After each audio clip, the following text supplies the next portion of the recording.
Okay, again, thank you for your patience. I'd like to call the meeting to order in accordance with the Open Public Meetings Act, PL 1975, Chapter 231. Adequate notice of this regular May 7th, 2026 meeting of the Zoning Board has been provided. Board members, applicant, professionals, members of the public, please speak directly into microphones so our recording secretary can properly process minutes. Applicants and professionals, please fill out the sheet on the table when you've completed your testimony. Roll call, please. Okay, and then just remember here in this building, when you're not using your microphone, you have to turn it off. There can't be more than 3 on at the same time. Just a reminder. Vasim Verdas asked to be excused this evening. Cheryl Bethia? Here. Richard Prokanic? Here. Alan Rich? Here. Gary Rosenthal? Robert Shepard? Here. Mike Doherty? Here. Kunal Lakia? Here. And Robert Thomas. Here. Okay, and also just as a point of reference, everybody here tonight signed the paper that they were either attended the meetings that was concerning this application, or they've watched, if they missed a meeting, they've watched the minutes, they watched the video or read the minutes or something. So I have those over here if we need them. Okay. Moving on to the minutes, regular meeting, March 5th, 2026. Bob Shepard and Kunal Lakia cannot vote. I'll move. Second. Cheryl Bethia? Yes. Richard Prokanic? Yes. Alan Rich? Yes. Gary Rosenthal? Yes. Mike Doherty? Yes. And Chairman Thomas. Yes. All right, regular meeting, April 12th. April 2nd. April 2nd, I'm sorry. Alan Rich, Gary Rosenthal, and Mike Doherty cannot vote. I'll move. Second. Cheryl Bethia? Yes. Richard Prokanic? Yes. Robert Shepard? Yes. Kunal Lakia? Yes. Chairman Thomas. Yes. All right, moving right down then into our hearings for tonight. There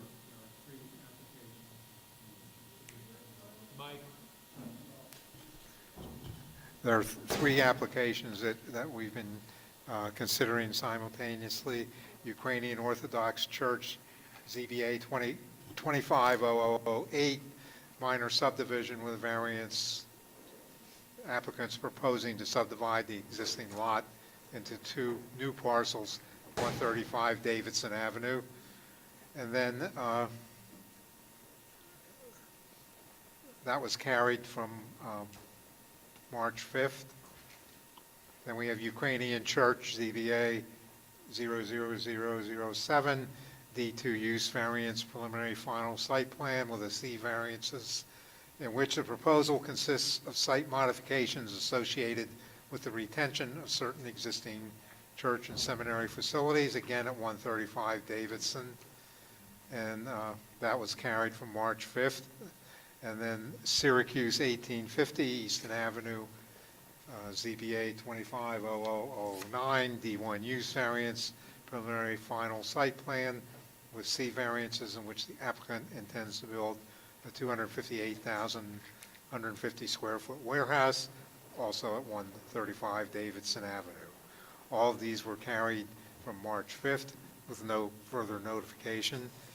And I believe the applicant has completed their presentation.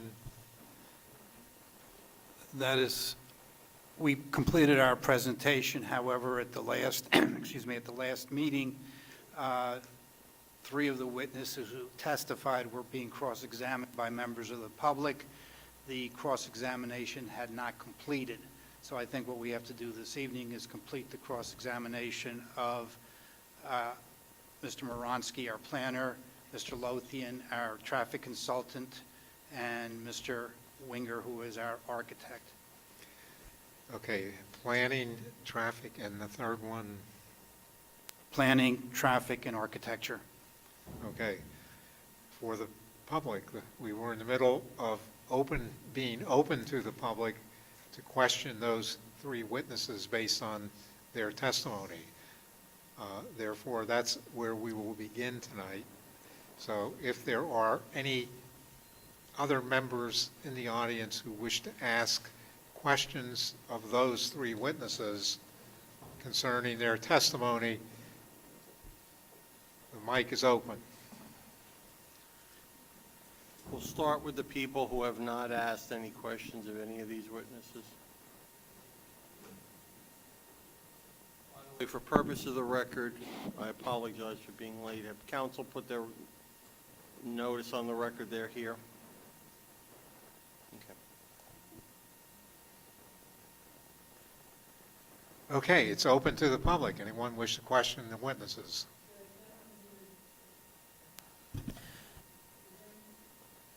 He's an attorney. Do you mean him? That's what he's asking me. Do you mean him, or do you mean You just did general public finish, that didn't he's not representing? I'm just entering my appearance for tonight.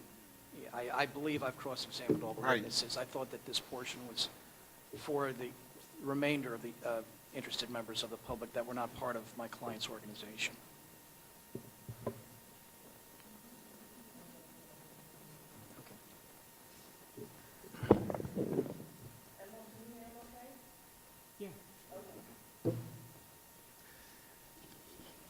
Again, last call. Any members of the public not represented by an attorney who wish to ask any of these three witnesses questions based on their testimony, this is the time to do that.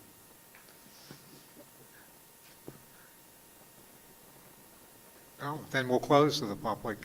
I believe we have a presentation now from our objector's attorney.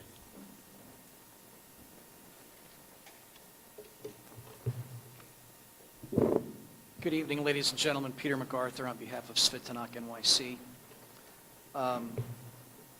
My understanding is that now it is the time to raise procedural objections. I'm sorry. Is that better? Yes. Okay. It is my understanding that this is now my time to raise any procedural objections that I may have to the proceedings that have gone on thus far. A couple of days ago, I wrote to the board secretary, and I tried to, apparently, I didn't have the correct email for Mr. Bernstein, but I was raising an issue with the Open Public Meetings Act. And today, I was having some conversations via email with the board secretary, and I did receive the second shall we say, a newspaper notice for both 2025 and 26. Well, I already had it for 25, but, or for 25 and 26, yes.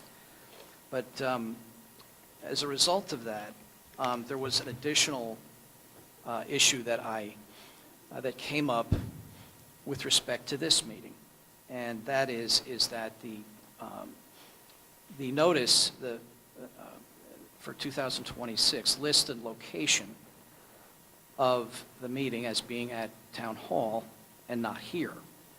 And so I had written to Ms. Woodbury and said, and I don't know if she saw the email, it was late in the day, but anyway, I had said that for the March 2nd hearing, she had provided a sunshine notice which changed the location of that meeting to here. And I was inquisitive as to whether or not she had a similar notice for today's hearing. Okay, so I do see you sent an email at 2:36 p.m. today. I think that's the one. Correct. I was already out of the office on the rehab, so I didn't answer it. As far as the notice for this evening, it was done for digitally because in March of 2026, they changed the way that we're doing business. I know. If you need me to send that to you, only because I didn't see this, I can look in here and see if I have it. If I don't have it, I can scan it and get it to you tomorrow. That's fine. Okay. That's fine. And so we'll hold that obviously in abeyance, but I wanted to raise that as well.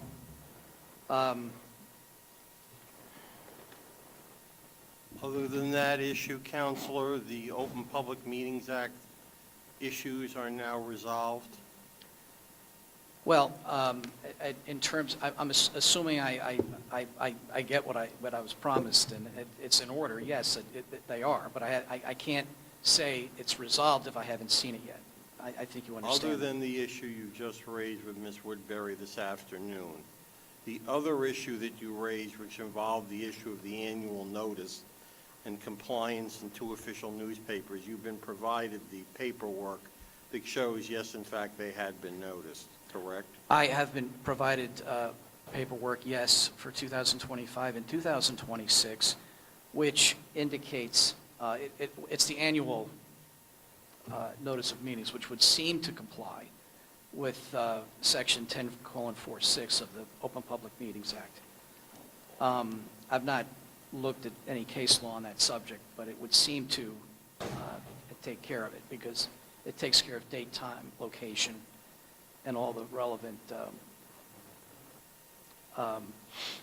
requirements of that section.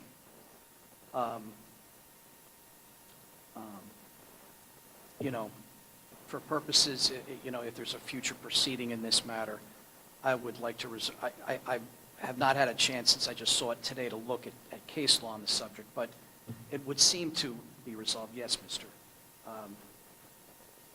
Bernstein. So with that, I'd like to move on.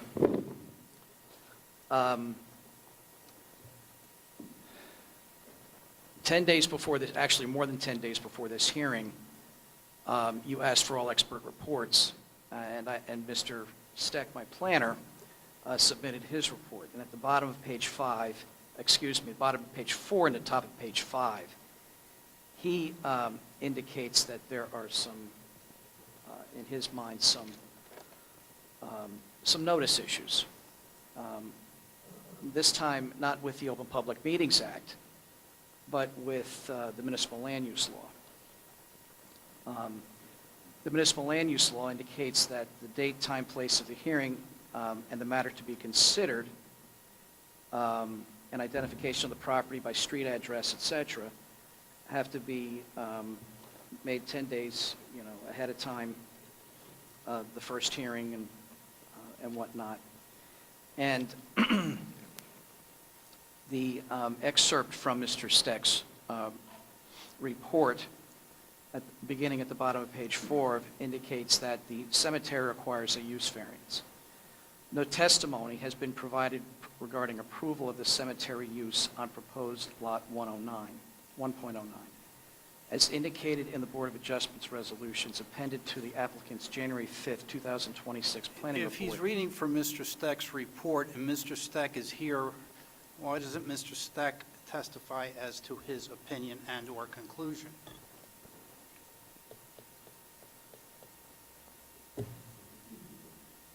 Well, it is a legal issue.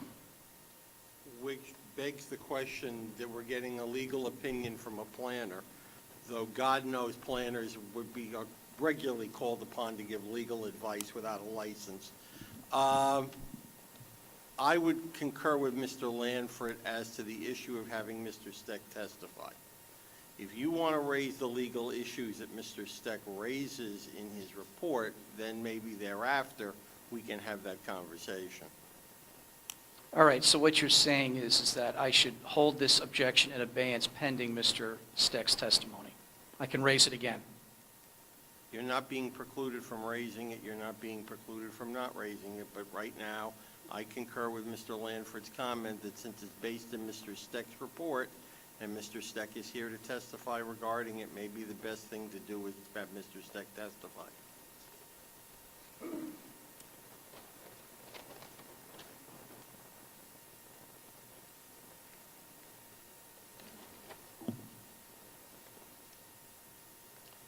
All right, it seems that's fine. I'll proceed in that fashion. The other procedural issues that I have concern, I looked to see a couple of hearings ago, there were I raised issues concerning whether or not we had an authorized contract, a contract purchaser, et cetera, under the definitions of the municipal land use law. I believe that goes back to November. And in response to that, Mr. Lanford produced a constitution, and specifically a constitution for the Ukrainian Orthodox Church of the USA. I looked at it, and to see if the documentation that was submitted with that actually follows the Constitution provided. And I have serious doubts that it does. First of all, the minutes, the so-called minutes that were produced weren't really minutes, they were summaries, which kind of glossed over, in my mind, multiple nuts and bolts requirements in this Constitution, concerning, notices and publications and things of that nature. To begin with,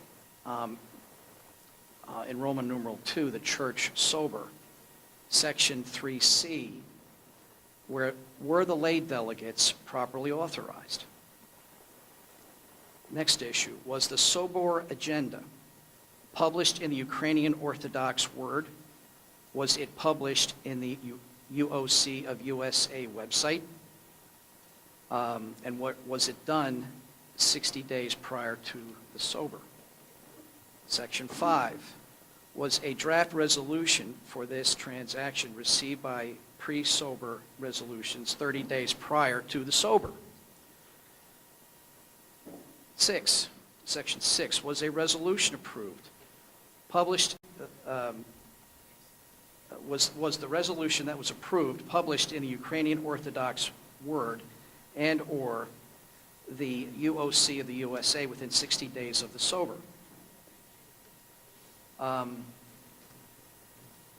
There doesn't appear to be an indication that the consistory received the Sobor minutes, whether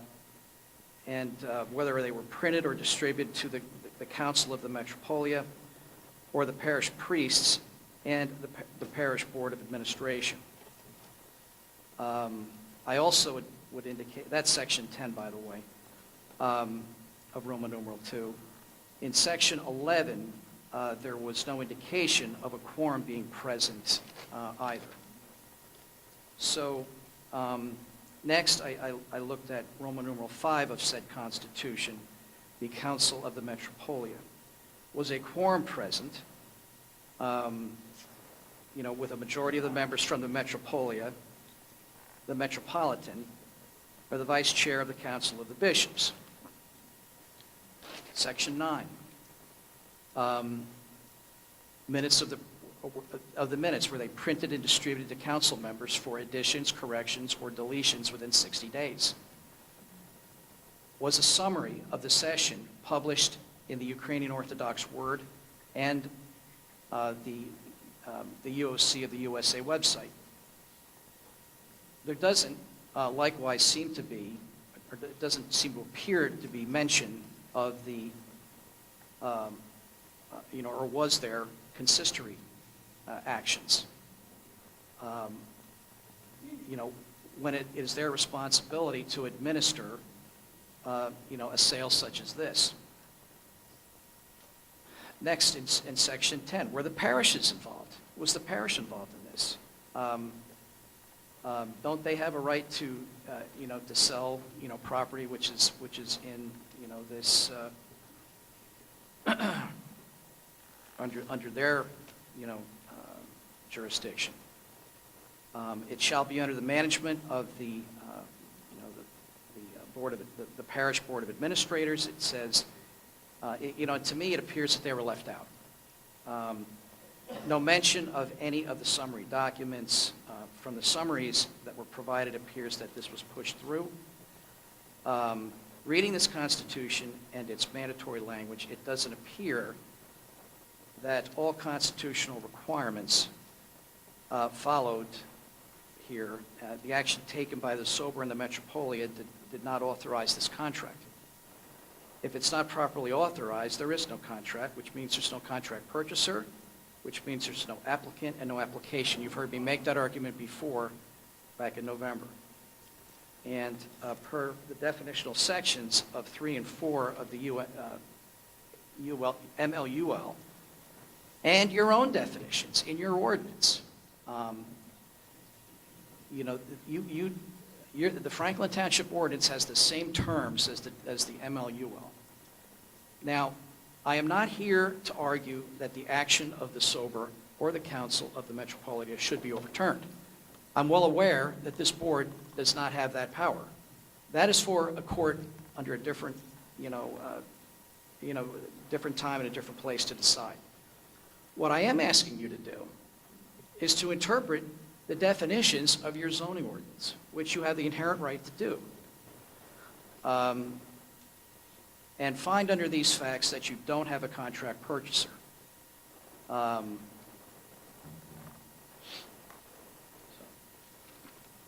That essentially concludes that objection. Very briefly, Mr. Chairman, this board has the authority to hear site plan applications, use variance applications, bulk variance applications, subdivisions. This board does not interpret contracts. This board does not review contracts. After the hearing, the first hearing when council raised this issue, I provided to this board by way of a submission all of the paperwork that the church provided to me, indicating that they did have the authority to sign the contract. If you recall, Mr. Lonsky testified at one of the prior hearings, and he's the attorney for the church, that the church has the authority to sign the contract. I think the last statement that was made by Mr. MacArthur is accurate. This board is not this board's concern. We have an application that was signed under oath by the Archbishop saying that they have the authority to sign the application. I think the board has to hear the application. If Mr. MacArthur or his clients think that the contract is either void or voidable, there's a courthouse up in Somerville where he can litigate that issue, but it's not to be litigated here. Respectfully, Mr. Lanford, this is it is a limited municipal land use law issue, because we're dealing with the definitional sections of not only the municipal land use law, but this zoning ordinance. These the definitions are the same as to who a developer is and who a contract purchaser is. It is a municipal land use law issue, and if we don't have that, if those definitions aren't met, we shouldn't even be here. We shouldn't even be here. Mr. Lanford, for purpose of the record, when were these documents provided? They were provided by a submission after the first hearing, and I don't have the exact date. Actually, I think it was the second hearing, Mr. Lanford. I wasn't involved in the first hearing. Okay, I'm sorry, the second hearing. Yeah. Got an approximate date, one of you? I'm sorry? Either one of you have an approximate date on when The that was? the second hearing was in January, so it would have been sometime in January. Okay. We're now 4 months beyond.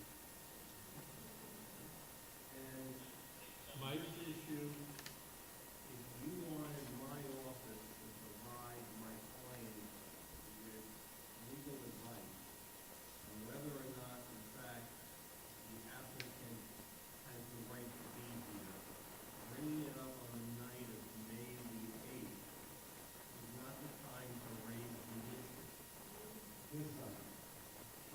The time to raise the issue. And I'm getting the feeling, Mr. MacArthur, that we're engaged, I'm not sure whether it's Hail Mary or gotcha, between the adequate notice issue that's been apparently on your plate for 2+ months, and now this, which is apparently on your plate for 4+ months. At some point, if you want my office to render an opinion to my client. You can't come to a board meeting and ask me to render an opinion to my client in the absence of knowing what the issue is. So if you are going to make the request that you want a legal interpretation, assuming this board is even interested in my legal interpretation, you're going to have to put it in writing. You're going to have to allow Mr. Lanford to respond, and then and only then am I going to issue an opinion. But short of that, I'm not going to advise this client to suspend this hearing on the allegations you placed before relative to contracts that were in your hands for 4 months that you're now here apparently trying to stop the hearing from either continuing or finishing tonight. So I would suggest, if you wish to raise that issue, you can do so at the end of your presentation in terms of whether or not you're going to put it in writing and how we're going to deal with it. Otherwise, anything else before you call Mr. Steck? Mr. Bernstein, when I was here in November, I stood up here and I asked if this was the appropriate time to lodge procedural objections. And I was told that it was not. So I respected your hearing process, and now it's my turn, and I'm being told I can't raise anything. No, I'm not saying you can't raise it. I'm saying to you that if you want an answer, you want me to advise my client, you cannot come to a meeting on the night of May the 8th and ask me to render an opinion based on nothing before me and nothing to advise the client. So I would be more than happy to submit all of what I've said in writing. Mr. Steck has already put it in writing. I'm not, Mr. Steck's report is not in evidence before this board any more than anybody else's report is before this board as evidence until there's testimony regarding same. So if there is material in Mr. Steck's report you want this board to be aware of, put Mr. Steck on and let's deal with it.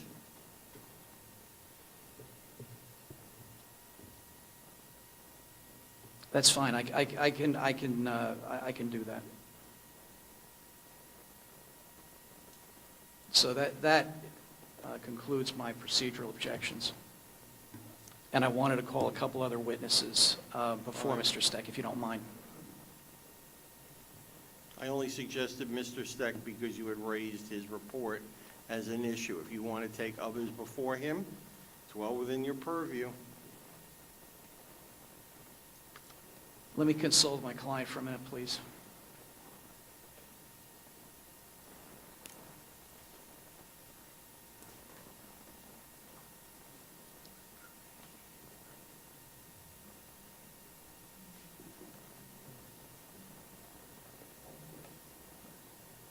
Mr. Bernstein, I'm going to call Peter Steck. Sorry, Mr. MacArthur.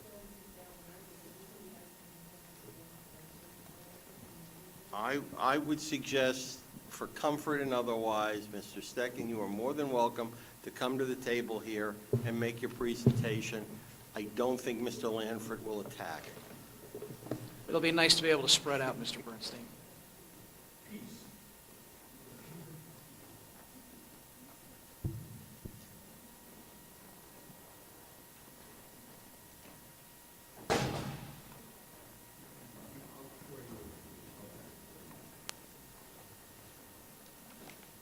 You're on. Raise your right hand, please. Testimony you're about to give the truth, the whole truth, and nothing but the truth, so help you God? I do. State your full name, spell your last name for the record, indicate by whom you were employed, and your credentials. My name is Peter Steck, S-T-E-C-K. I'm with offices at 80 Maplewood Avenue, Maplewood, New Jersey. I'm a licensed planner in New Jersey, licensed in 1976. My license is still in good standing. By way of background, I have a bachelor's degree in civil engineering, master's in city and regional planning. In terms of experience, I was the planning director for the Township of Montclair for just short of 10 years. I was an associate planner with 2 consulting firms, Malcolm Kassler Associates and Alvin Gershon Associates. I'm a member of the League of Municipalities Land Use Law Drafting Committee, and I've been self-employed for the past 20-some-odd years, and been accepted as an expert witness in approximately 230 municipalities in New Jersey, as well as in Superior Court and Tax Court. I would ask that Mr. Steck be qualified as a professional planner. We accept his qualifications. Thank you, Mr. Chairman. Mr. Steck, can you please tell the board what you did in preparation of your testimony today, what you reviewed, and what other actions did you take in order to be able to testify today and issue your report? Yes. By way of preparation, I reviewed the application materials that have been submitted. As the board is aware, I was present at the last hearing, and I did listen to the YouTube videos of the September 18, 2025 hearing and the November 6, 2025 hearing. I've toured the property on at least 2 occasions, and reviewed the master plan and reexamination reports. And I was present at the last hearing, and I was present earlier this evening when there was a discussion on procedures. And as a result of that, I produced a report that's that's titled Planning Evaluation of 3 Applications. It dated April 24th, 2026, and it was, as directed, delivered to the municipality on that date. And I guess I'll go through the report.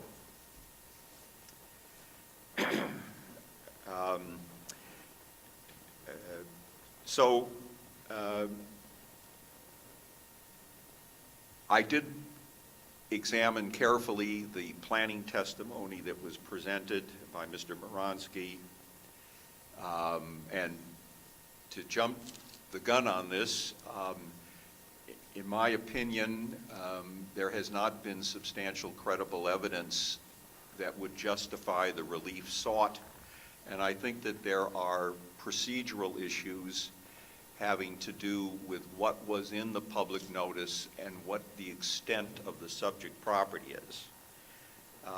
So I'm now talking about the bottom of page 1 of my report, where I understand the applicant is phrasing this as 3 separate applications. And it is alleged that the first application is a 2-lot minor subdivision that was phrased as an as-of-right subdivision. I'll talk about this later.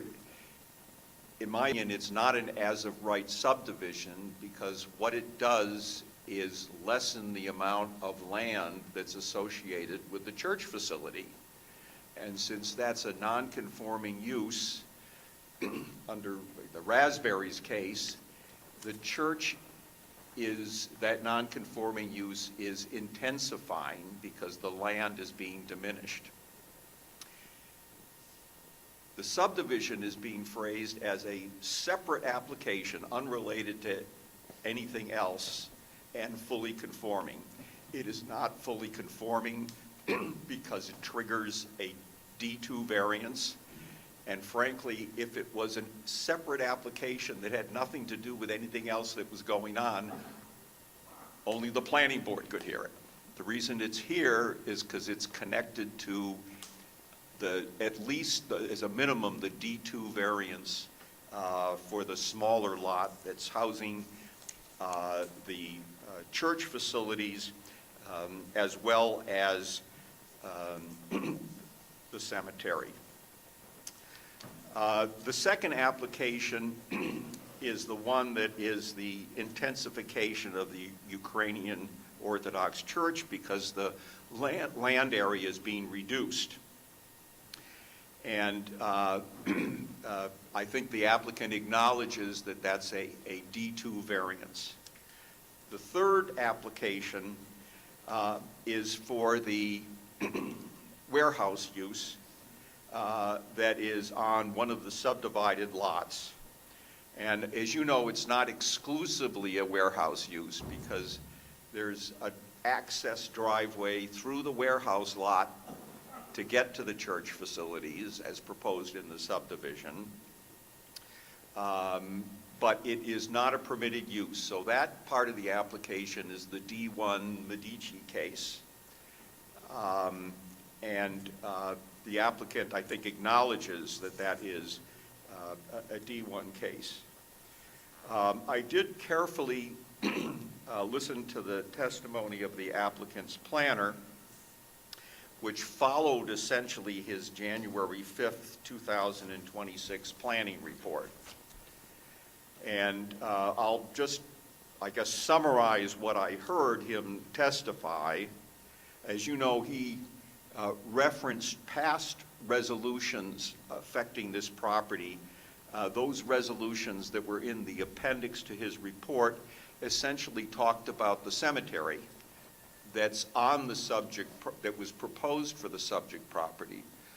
Those resolutions indicated that there was an approval of a cemetery that was proposed to be proposed, and then because of the lapse of time, there was a request for certain extensions. I think there were 2 rounds of extensions. Those extensions are over. The last, based on what the applicant has submitted, that approval for a cemetery has lapsed. And so one of the issues is, because that's a non-conforming use in the zone, to reestablish a cemetery on the subject property or part of the subject property, or what the applicant calls the subject property, involves testimony and a use variance for the cemetery. The applicant's planner talked about the subdivision being fully conforming, but that's only on the dimensional standards. Again, that application would not be before the board but for the fact that it triggers a D2 variance for the expansion of a non-conforming use. When Mr. Moranski... Hold on just for a moment. The use, what is triggering the D2? Is it the intensification of the church facility, or is it the cemetery? There are 2 separate issues. The applicant hasn't really presented any testimony about the cemetery. Right, I got that from your report. In my opinion, the applicant needs to apply for a cemetery because that approval seems to have lapsed. Yeah, but that's fine, but why does it have to be part of this case? Because there's a cemetery on the plans that the board is asking your approval from. Oh, okay, that's a good answer. So then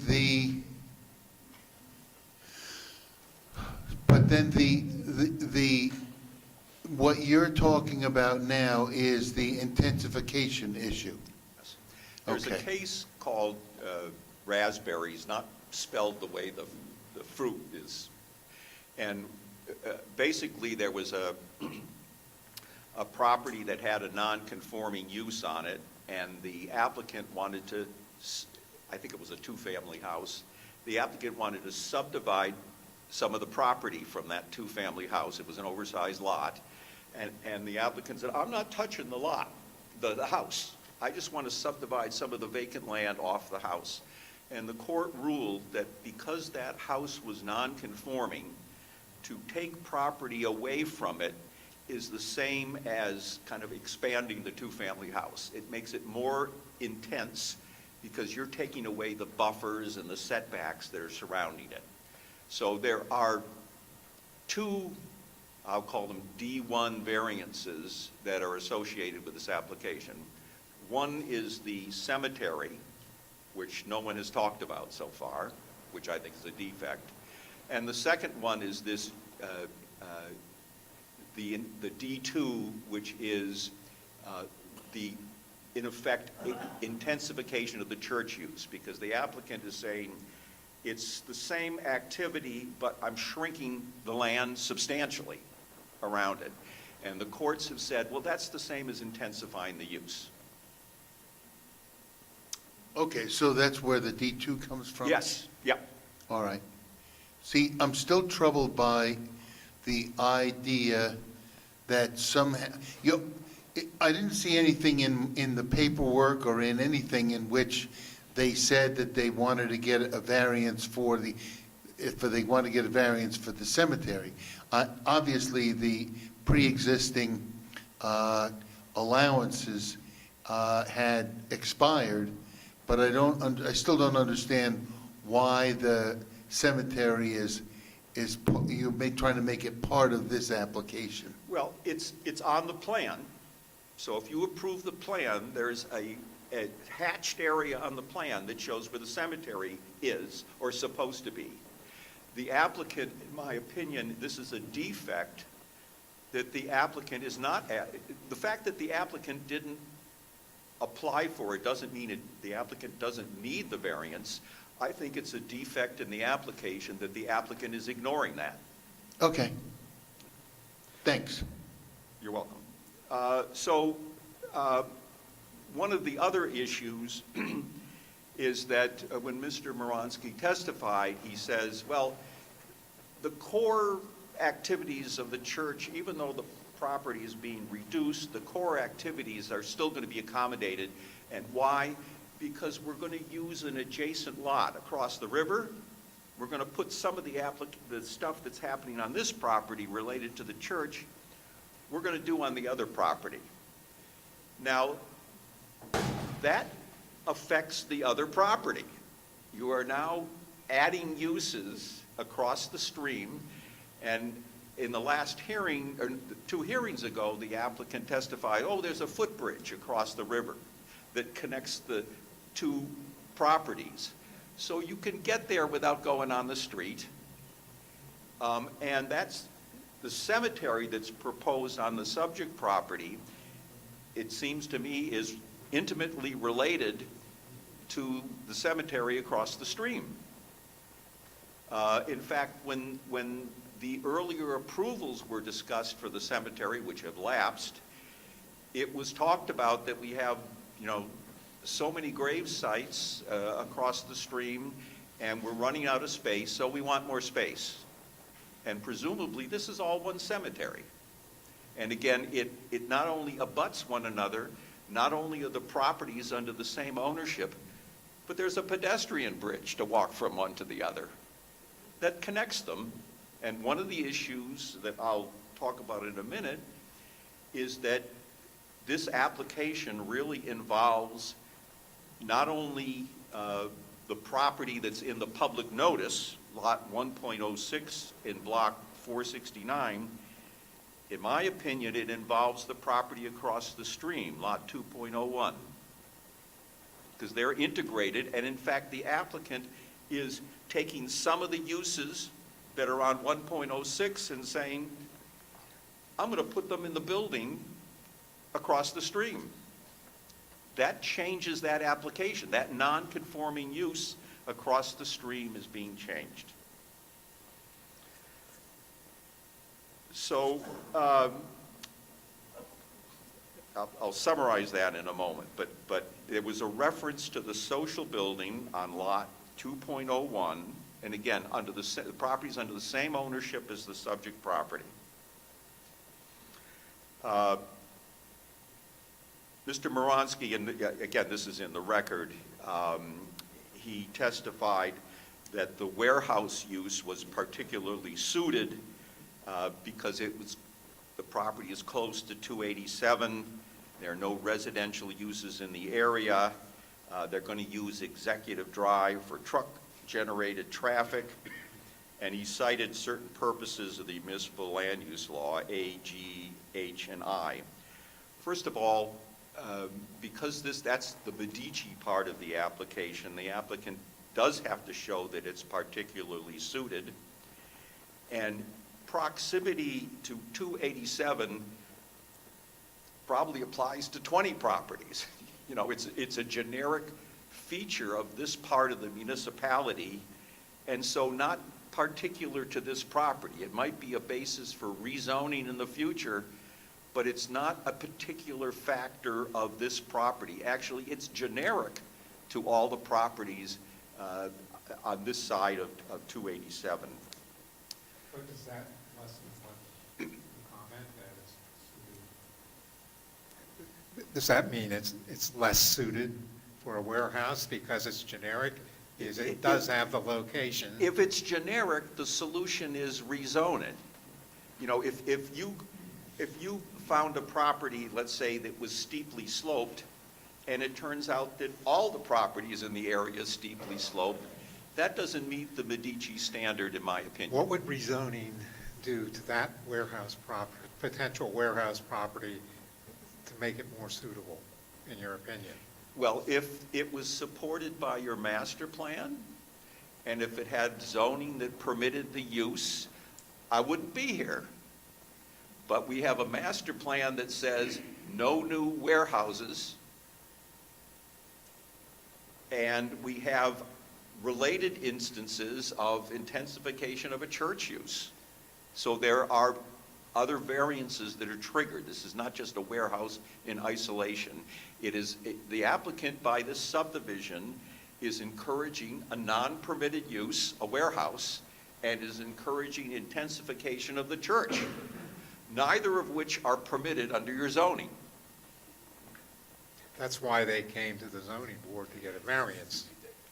That's And ultimately, they have provided the proof that they were suitable sites for those. well, they have approvals. provided evidence that they think it's suitable, and I'm trying to present evidence that I disagree, if I may continue. So you're going to disagree with, after the fact, with several other approvals for warehouses that are right there in the same area? As you know,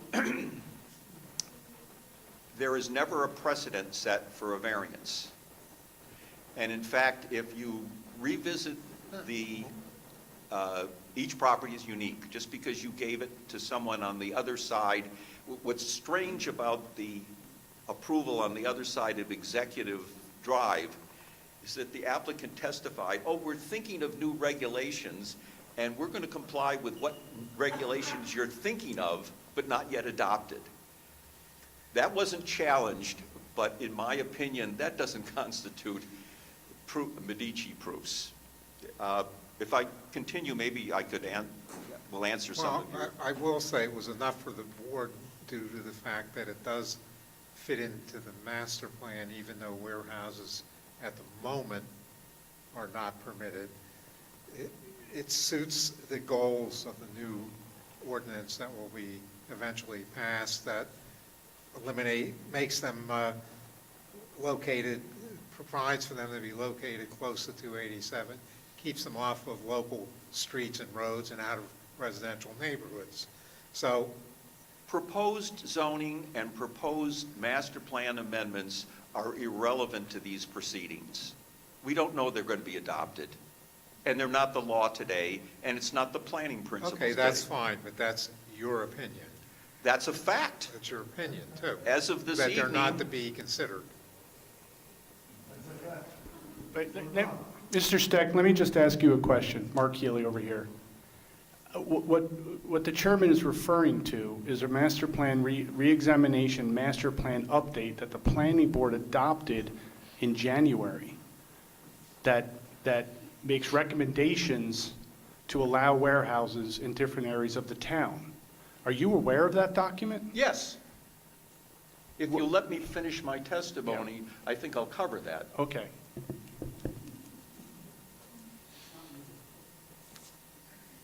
Well, we'll see.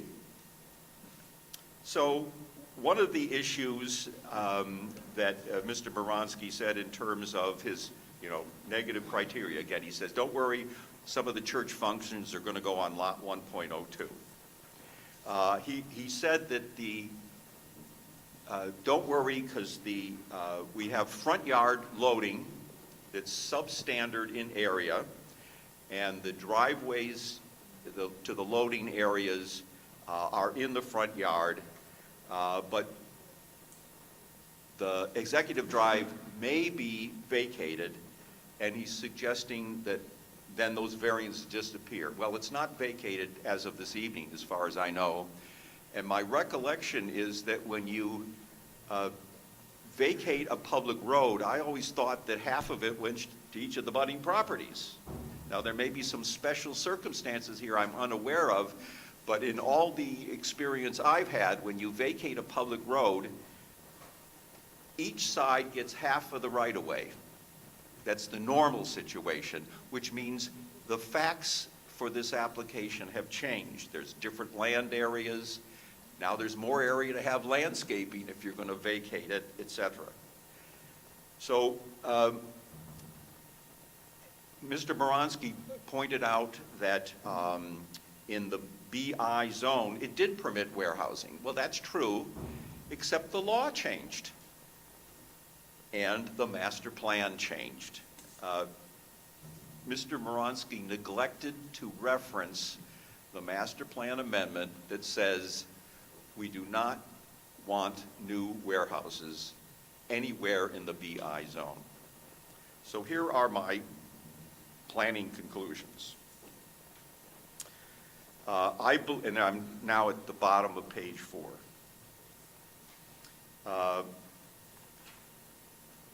My understanding from the applicant's paperwork is that the prior approval for a cemetery use on the subject property has lapsed. They asked for 2 extensions. No more extensions were asked for. And yet the site plan shows a substantial portion of the new northerly lot, lot 1.06, to be in cemetery use. In my opinion, the applicant, because that's not a permitted use in the zone, the applicant should have said in the public notice, we're reapplying for a cemetery, and the applicant should have provided evidence that can be meet the statutory criteria for a use variance. The second point, and I'm on page 5 now, is that I believe that lot 2.01 has to be part of the application. And that's because in the testimony, the applicant says, don't worry, I'm going to put some of these church functions across the street in the social building there. We have no evidence about how big that social building is, how many parking spaces are associated with that social building, where traffic goes to service that social building. None of that information is on the record. And yet, that's cemetery, I understand, that's being shown on the site plan, is essentially part of the larger cemetery across the stream. And in fact, there's a pedestrian bridge referenced by the applicant that connects the properties. So what that means is that the applicant hasn't, number one, referenced the extent of the application, which is both properties. The applicant has not put that in the notice that tells the public what is about to be reviewed. And the applicant didn't draw the 200-foot notice line from both properties. If they're part of the subject application, you use both to draw the notice line, and the applicant hasn't done that. I understand that you've adopted a new reexamination report that says we recommend that the governing body make 3 categories of land uses, make warehouses, again, conditional uses. We don't know that the governing body is going to adopt that. And the most important fact is that the reexamination report is not the master plan. When you're addressing the negative criteria, the statute is not no substantial impairment of the reexamination report. It's no substantial impairment of the master plan. This evening, the master plan says we do not recommend new warehouses in the BI zone. That's the policy as of this evening. As you know, the reexamination report is a separate section of the municipal land use law. And by the way, it doesn't even require a public hearing, as the master plan does. The fact that you're recommending some changes in the future doesn't mean that it's the law, and that's not the test of whether the negative criteria are satisfied. The negative criteria talk about the master plan. The last amendment to your master plan said, we don't want new warehouses in this area. And here we are proposing a warehouse. Mr. Moronsky did not mention that the planning board on January 18th, 2023 updated its master plan. It amended it. And it said that we want to prohibit future warehouses. That's a fundamental defect, in my opinion, flaw in his testimony. One of the observations of the applicant's planner is that there are no residential uses in the area. Well, first of all, if both lots are involved in the application, meaning lot 1.06 and 2.01, if both of them together are should be part of the subject property, then there's a whole row of single-family homes that abut to the northwest. But there are also residential components to the church facility. There are seminarians there, retired priests there. There are people living on that property. There are residential uses in the area that are going to be directly affected. When I read the resolution of Executive Drive, it assumed that across Executive Drive was this church area, which was the fact at that time. And it said that the applicant should use its best efforts to have Executive Drive vacated. And again, what's unknown to me is why that, when that road is vacated, if the governing body chooses to do it. And I didn't see any notice in the newspaper that an ordinance had been adopted that vacates the road. But my recollection is that usually vacation means each side gets half to the center line. That's an unknown feature at the moment. But it does change the nature of the application. Just zooming in at the moment on the warehouse development.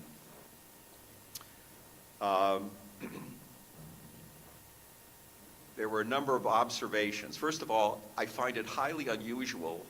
Let's say someone is traveling north on Davidson. They're probably going to use the traffic light to get into the site because it's a high trafficked area.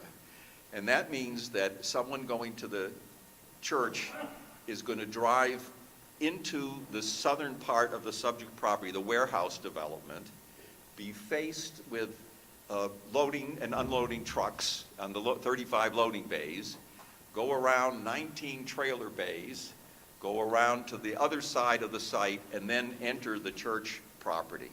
That's your assumption. Because Are you involved with traffic? Because that doesn't happen. the applicant is proposing that that the church has the right to go through that warehouse property. And someone, in my opinion, if they travel south on Davidson, they're going to go right into the property. But someone going north during any of the rush hours is going to have a tough time. They would logically, in my opinion, use the lighted intersection. That's the safe way to cross opposing traffic. and that person now has to go, I guess I can put it this way. How many times going to religious services have you gone through a warehouse project to get to the services? That's not good planning, in my opinion. We're making a big assumption that it has to happen that way. And that's not exactly typical of what's possibly likely to happen on Well, Davidson it's not Avenue. typical to have, People will go where their GPS tells them to go. well, but these will be regular, presumably attenders of it, and if the easiest way is to use that lighted intersection, common sense tells me people will do that.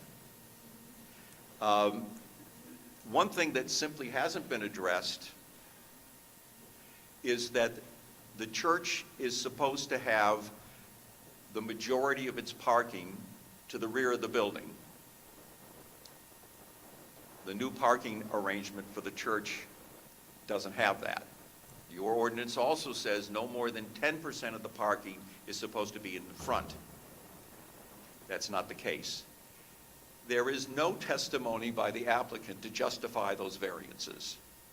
Zero testimony, but they're clearly variances that are needed, and they show you what a contorted site plan this is.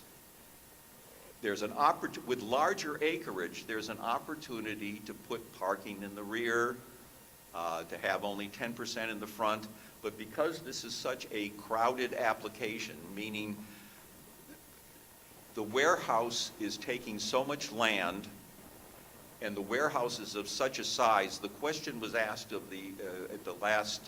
at the 2 meetings ago of the engineer, wouldn't you have more landscaping in the front if the building were reduced in size? And the applicant never addressed that. If you look across what you approved on the other side of Executive Drive, there's a lot of landscaping there.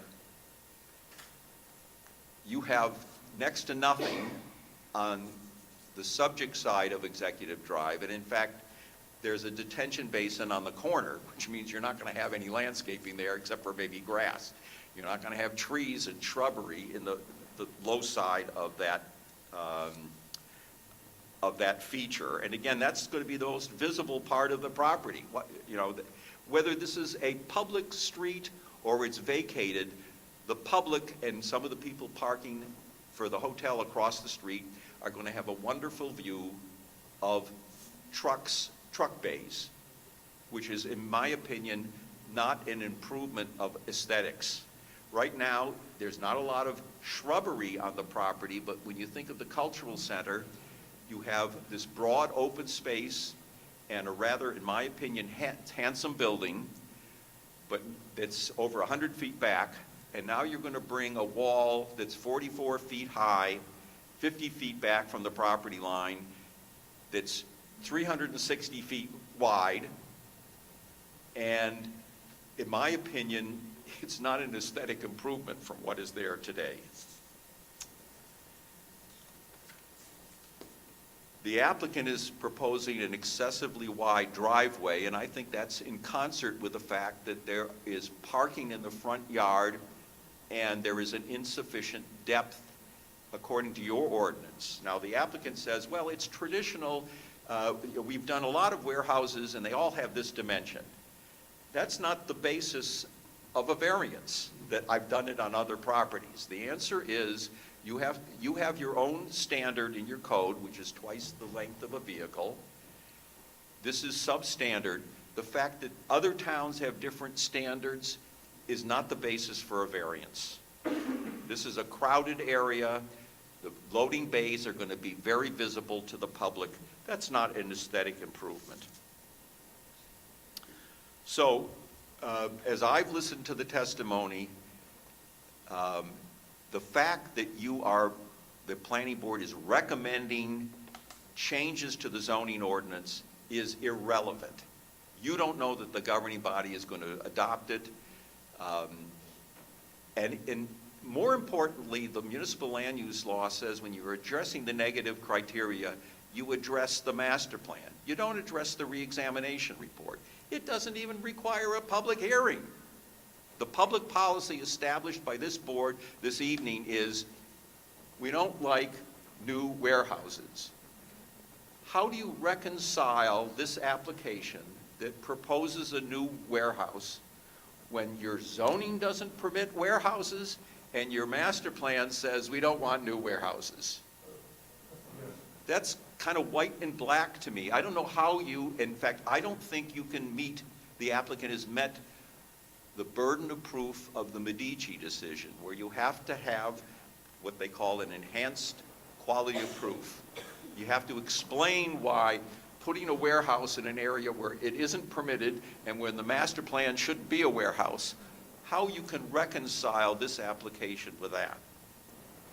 So in summary, I think the applicant has not met the burden, certainly not met the Medici burden for the warehouse. I don't think the site is particularly suited to simply say that that we comply with environmental regulations. That has nothing to do with the use. You've got to comply with them anyway because there's a riparian area and there are wetlands there. Regardless of the use, you have to comply with that. So that's not site suitability. The applicant says we're close to 287. That's the upper fourth of the municipality. That's a generic feature that might be the basis for, let's say, rezoning, but it's not the basis to show particular suitability, in my opinion. And then, I'm not an attorney, but in my opinion, both lots, what's called the subject property, lot 1.06 and lot 2.01, are inherently part of this application. So you got to reference that, you got to tell the public the whole thing's involved, you got to draw your 200-foot notice from these properties, and you need an approval for a cemetery. And there's nothing on the record that supports the approval of a cemetery, which in my opinion requires a D1 variance, because that prior approval has lapsed. So in my opinion, there's not been substantial credible evidence that would justify any of the variances. And in my opinion, there are jurisdictional defects that are fatal.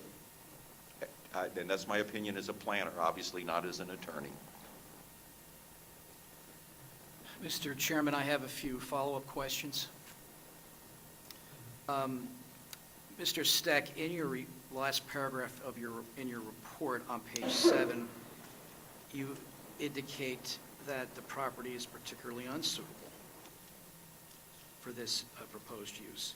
Yes. What are your reasons that it's for it being particularly unsuitable? If you look at the nature of the site plan, while there's it meets the building coverage requirements, all that open space land is to the rear. The public doesn't even see that. It's by the stream. Because of the size of the building that the applicant is proposing, there is insufficient loading. The loading maneuvering area is in the front yard, highly visible, whether or not it's a public or private street. And in my opinion, that's why the applicant needs 66 feet wide, because they're going to use the driveway for some of the maneuvering because it's substandard. And again, what makes it also unsuitable is you're going to have, church users have a right to go through that industrial property. And in my opinion, they will, because it's easy to use a lighted intersection when you're doing a left turn. It's likely to be used, and it does not make sense to me to have church users go through an industrial property. And in fact, as they start going through, they go through the area that's used for 35 loading bays. The loading bays have a dead-end aisle on one side, which means there's going to be more maneuvering. This is, in my opinion, not an aesthetic improvement with what's there today. There's going to be a 360-foot wide, 44-foot tall wall, 50 feet back, and the applicant is going to put some trees there and some shrubbery, and at the corner, there's going to be a detention basin, so you're not going to really have any landscaping there. This is clearly not an aesthetic improvement. The fact that they're complying with certain setback requirements, we can't forget that it's not a permitted use. And you can't meet the Medici decision criteria, but part of that is the suitability of the site, and the fact that you have substandard loading areas in the front yard, the fact that you have church traffic going through an industrial property tells me that this site, with the scale of the building proposed, is not particularly suited for this type of use. Thank you. Now, you indicated that you also read Mr. Moronsky's planner's report as well, right? Yes. And in particular, you reviewed his reasoning for the application's alleged satisfaction of the first prong of the negative criteria, namely that the proposed use would not create a substantial detriment to the public good. Do you agree with that opinion? I don't. And what is your opinion as to how this application does just the opposite? It does not satisfy the first prong of the negative criteria. Again, the negative criteria is, the first prong is, doesn't substantially impair, is not detrimental to the public good. Here we have acknowledged that the driveway is going to be, I guess, a level of service E, so there's going to be a deterioration of traffic at the intersection, and the applicant says, don't worry, there's backup, it's going to be on the site. It's not going to be on Davidson. But that's still a detriment, to have a backup, a worsening of the level of service, even though it's on the subject property. This is, in my opinion, a dramatic difference in the aesthetics of the area. Across the street, you have a hotel, conference center, banquet center. Some of the people are going to park right across from Executive Drive. They're going to have a wonderful view of the loading docks. And there is insufficient landscaping, in my opinion, to shield that. And those are features, in my opinion, that are detrimental to the public good. Thank you. Now, sir, are you familiar with the Kaufman case? I am. And in particular, I want you to apply the standards of Kaufman with respect to the variance sought for the I believe it's a 66-foot driveway width? Yes. So the Kaufman case basically said, that was the first Supreme Court review when they broadened C variances. That's when they changed the law, so the C2 is the benefits substantially outweigh the detriments. And the benefits are not benefits to the developer, they're benefits to the public. That's what the benefit is looking for. This applicant is seeking an excessive width of driveway, which means it's more, the loading docks are more visible than before, and they have loading activities within the required front yard.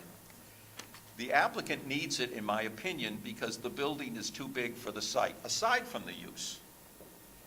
It constrains that part of the property, that when you approach this property, this warehouse property from Executive Drive, how many warehouses do you know that when you approach the warehouse, the loading is right in your face? That's not an aesthetic improvement, and that shows, in my opinion, a deficient design. And there's no flexibility because the warehouse is so big. There's no standard in your ordinance that said, even though warehouses are not permitted, we got to have at least 250,000 square feet. That's a choice of the applicant. It's a self-created choice.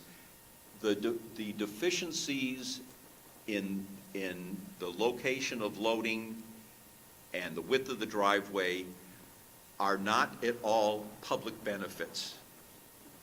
And they encourage a use that's a prohibited use and one that the master plan says we don't want new warehouses.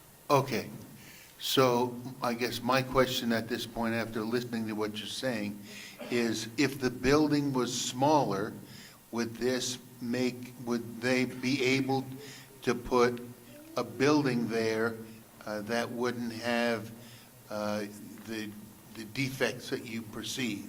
It would eliminate some of the defects, but I don't want to lose the view of the big picture. Warehouses are not permitted. You could put a small office building there, maybe another type of use. Yeah, but that's why he's here. We know that. That's a jurisdictional issue. That's why he's here. But the answer is, it's a heavy burden of the applicant to propose a use that's prohibited and where your master plan is in agreement with your current zoning. The master plan says, the most recent amendment to your master plan says, we don't want new warehousing in this zone. And in fact, your zoning ordinance says, we don't want new warehousing in this zone. So I don't know how you get over that and still meet the Medici criteria.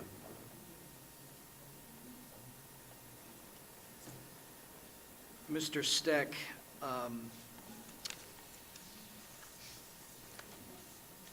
would it be your opinion, sir, that proximity to 287, a permitted use could go at this location? Yes, it's not limited. It means that it's regionally accessible, but that doesn't mean it has to be a warehouse use, in my opinion. And again, 287 cuts through the municipality. There is substantial acreage that has the same characteristics. If that's a generic characteristic of, let's say, the northern fourth of the municipality, that's not a basis to say this site is particularly suited.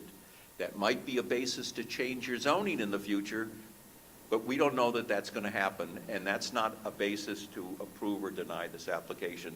What you speculate might happen in the future.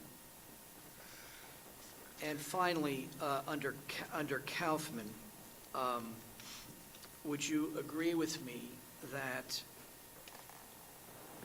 in order for the variance to be granted for that driveway, there must be a public benefit as opposed to the purposes of the owner being advanced? Is that correct? That's correct.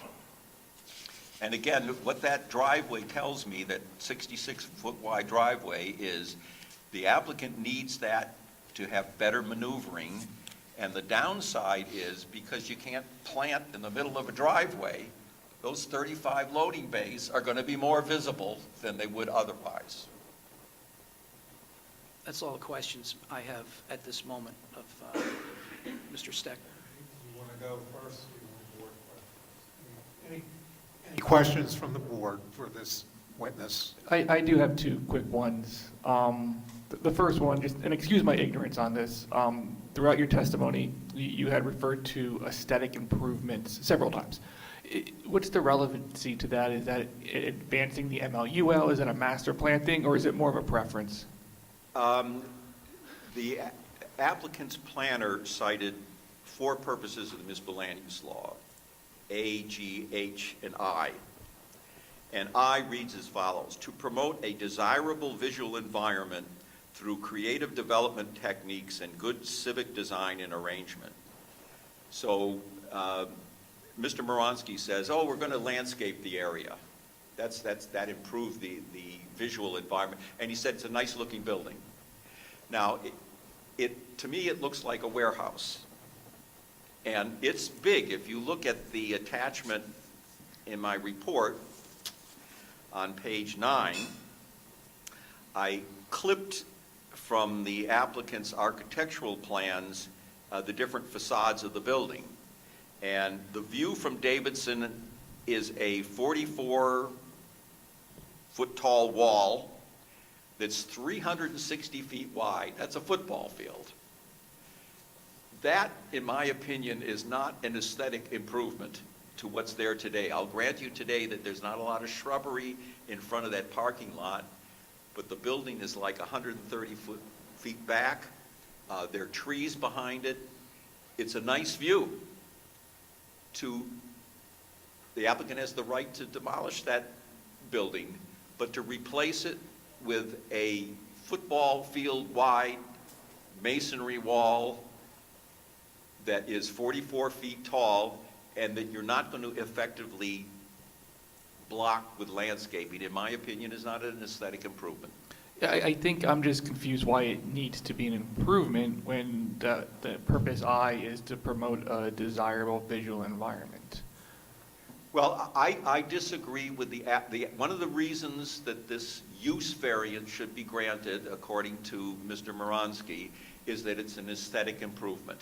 Now, I'll grant you that aesthetics are, to a certain degree, in the eyes of the beholder, but that building that's there today is not an ugly building.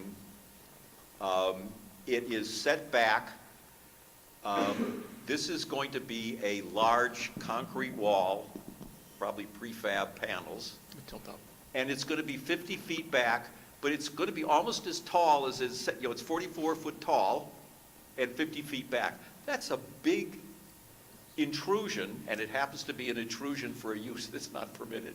No, I understood. So I guess my question being your terminology, aesthetic improvement, is more of a response to the applicant's planner saying there is an aesthetic improvement. Right. Okay. The applicant has the burden of proof. Of course. So I am offering my critique of the basis Okay. for his testimony. And then the second thing is, you had mentioned proximity to 287.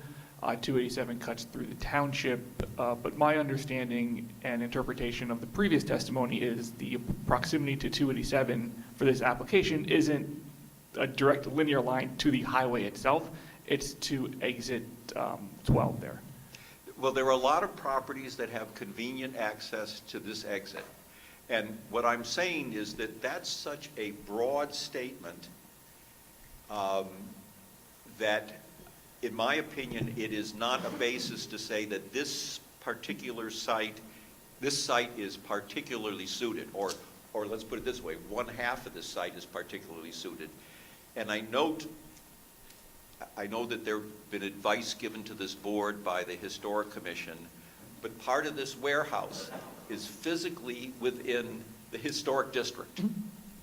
And to me, to say that a non-permitted warehouse use that intrudes on the historic overlay is an aesthetic improvement doesn't make sense. Yeah, no, I just wanted to kind of point out the 287 thing. You had mentioned approximately a quarter of the township was in close proximity to 287, obviously because it bisects it.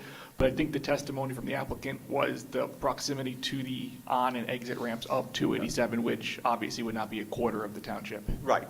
That was all I had. Yeah, you can't get on except by an exit. I'll grant you that one. Any other board questions? Seeing no takers, Mr. Chair, I have a few things.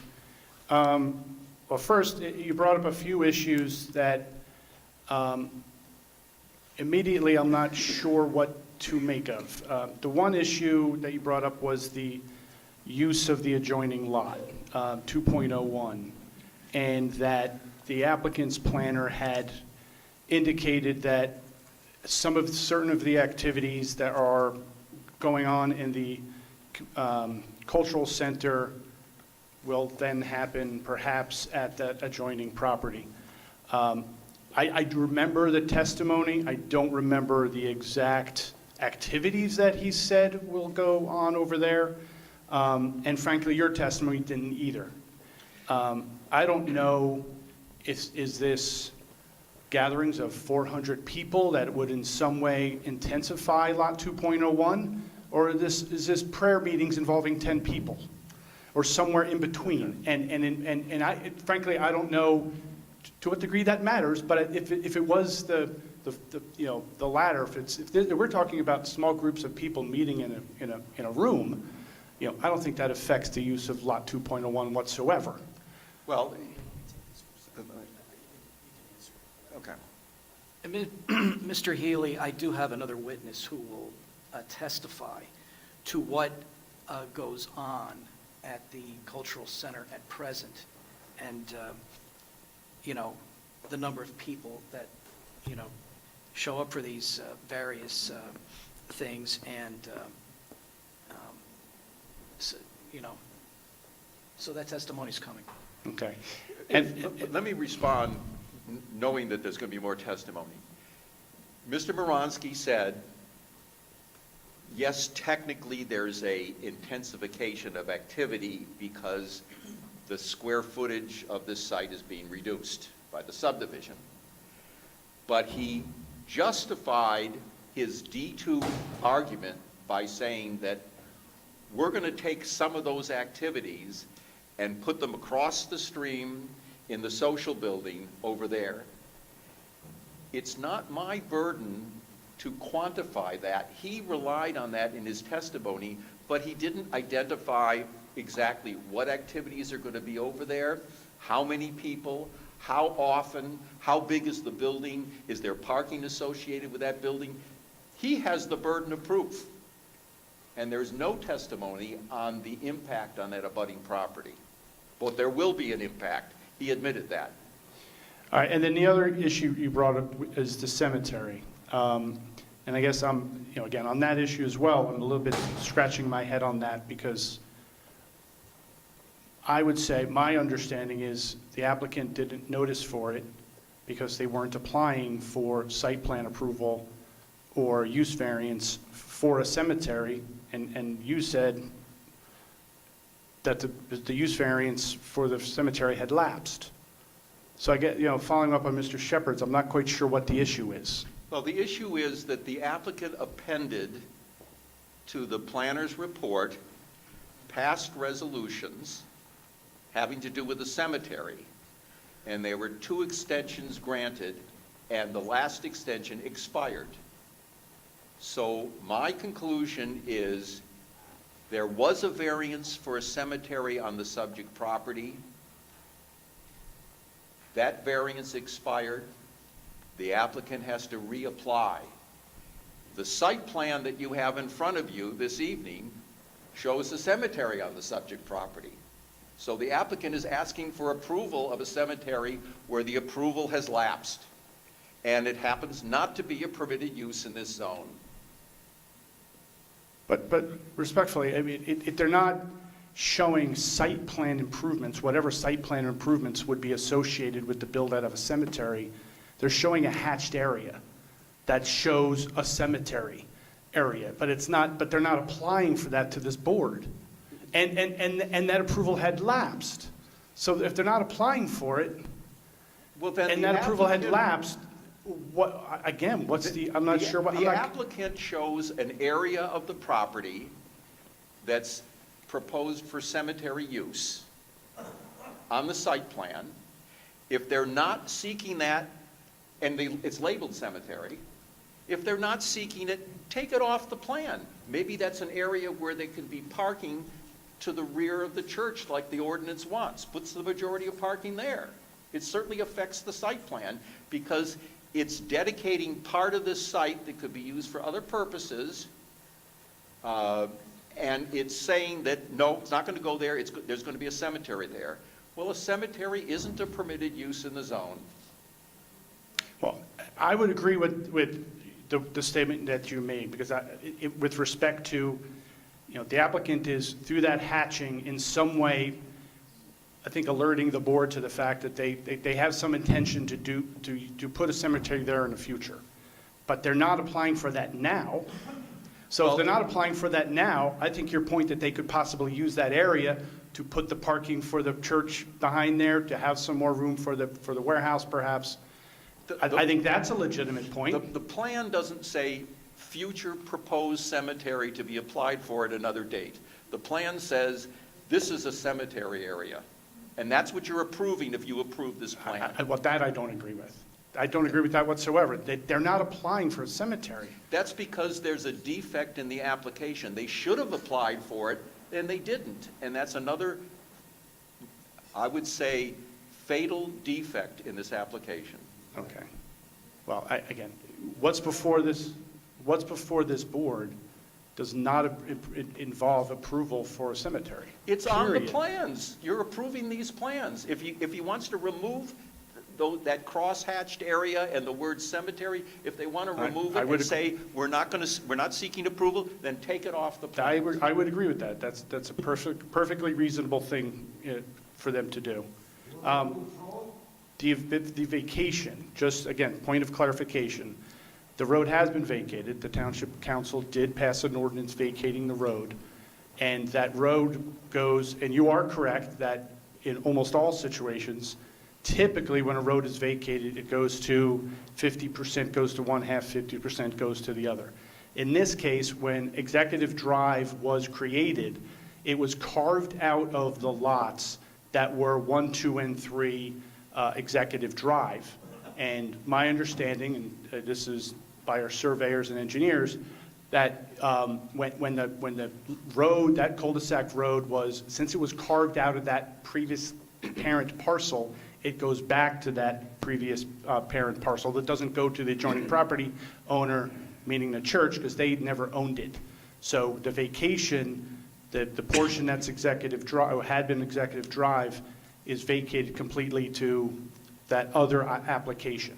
And there would be an access and utility easement in favor of in favor of this property. That's a legal issue, obviously, beyond me about if there were special conditions here.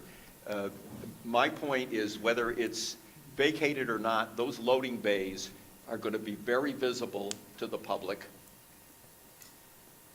because of the angle of the property and the relatively narrow area of green between the loading aisle and what I presume will continue to look like a public street, even though it isn't a public street. That's still needed for access to both of the properties.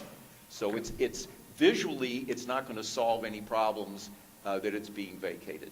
Okay. Again, you had commented on it. Right. Factually, you didn't have the facts. I wanted to make sure that the record was correct. I looked for the advertisement of the ordinance adopted, and at least as of this afternoon, it doesn't appear to be published in a newspaper. Okay. And then the last issue is frankly my biggest issue with your testimony, and that is your treatment of the January 2026 master plan reexamination and update. It is both a reexamination and an update. It was titled that, it's described as that, it was noticed for that, heard for that, and adopted as a master plan reexamination and update, and the document makes that clear. So, I authored the 2023 master plan update, and I was intimately involved in the recently adopted update to the master plan regarding the BI zone. It was a 2-year process involving multiple hearings, well beyond the municipal land use law. We had community hearings, we had a dedicated web page, we had a community section on the website, we taped videoed all the meetings, put it on the website. This was a very involved, intensive process with a steering committee. And again, it was entitled a master plan, reexamine and update, described as that very clearly in the document, noticed as a master plan is required to be noticed as a master plan update, and adopted as such and referenced as such in the resolution of the planning board's approval. Well, let me, if I can finish, please. So with respect, and I'm the one who authored the very short 2023 update, the one that was just adopted by the planning board supersedes it entirely. That's the official planning policy, master plan policy by the planning board, is that January 2026 master plan reexamination and update.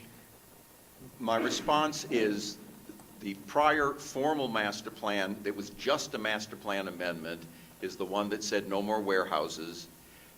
This latest document is labeled as a reexamination report, and if you look at the structure of it, it follows the municipal land use law section about sections of a reexamination report. I disagree with you that it is clear that it was intended to amend and cancel the prior master plan amendment that said we don't want any new warehouses. Mr. Steck, it is labeled master plan reexamination and update. I mean, that's the very Up- first update- words on the document. Update of what? The last reexamination report? The master plan. How do you know that?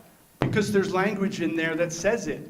There's language in it that says that it's addendum to that 2023 update. It was noticed as such, and there's language to that effect in the resolution. Well, And I can tell you that since I was so intimately involved in the preparation and the process for that document.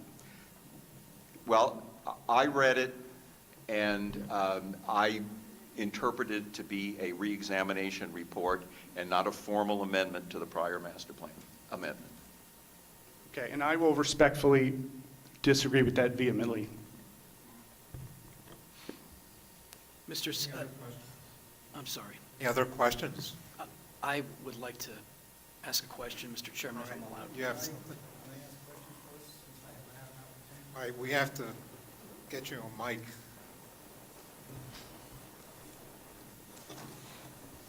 Thank you.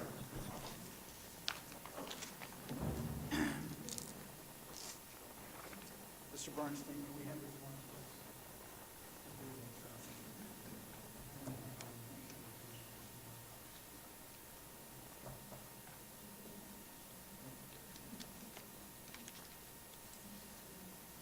Christine, do you have what the last exhibit was marked at?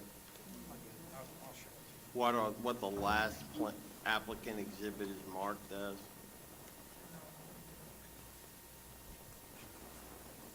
Why don't we mark this for purposes of the record, A1, May 8th, 2026. It appears to be ordinance number 4501-26, an ordinance releasing, extinguishing, and vacating the rights of the public to a portion of the street known as Executive Drive in the Township of Franklin, County of Somerset, State of New Jersey, adopted, introduced, and March 24th, 2026, and adopted April 14th, 2026.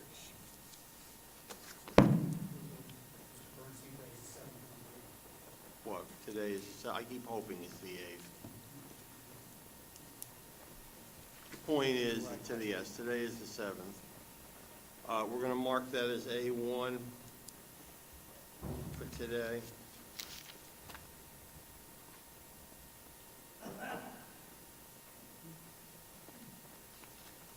You'll provide us with a copy, Mr. Landford? Yes, I will. Thank you. Mr. Steck, can you take a look at this, please? Certainly.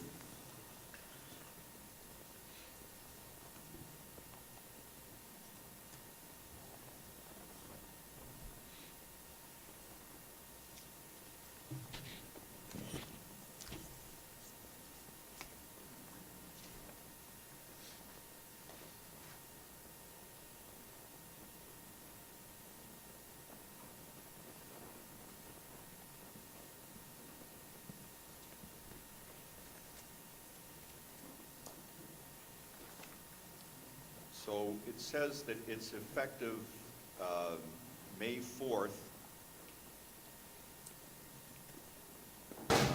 2026, which is, I guess, pretty close to today.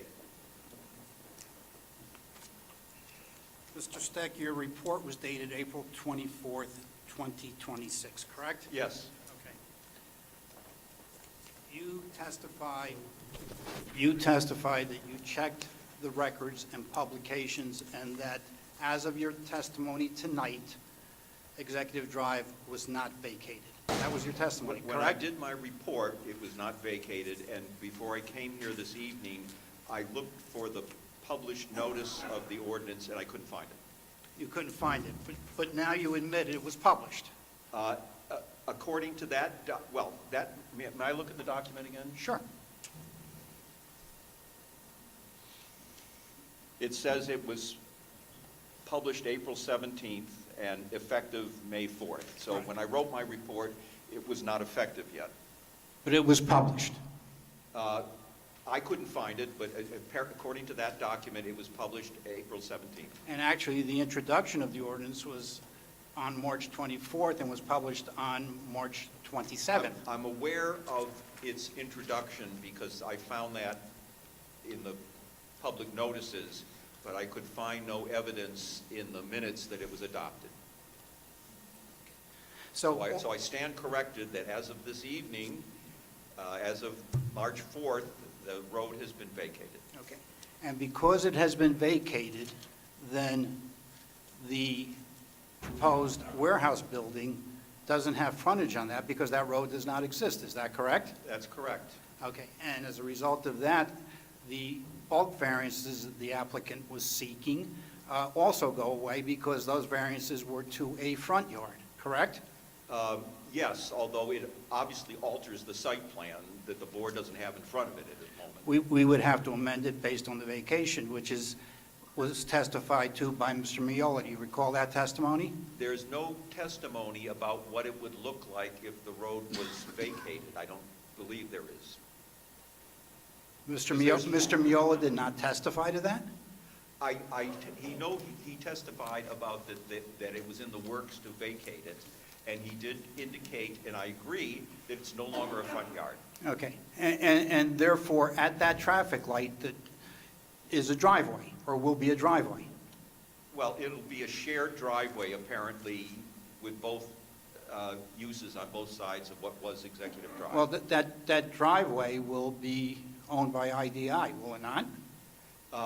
Yes, if the vacation, if the entire right-of-way goes to IDI, you're right, that it would be on an adjacent property. So the question that arises, if that's private property, can there be an accessory use that's not on the same site as the principal use? So this applicant now is using someone else's driveway to access Davidson.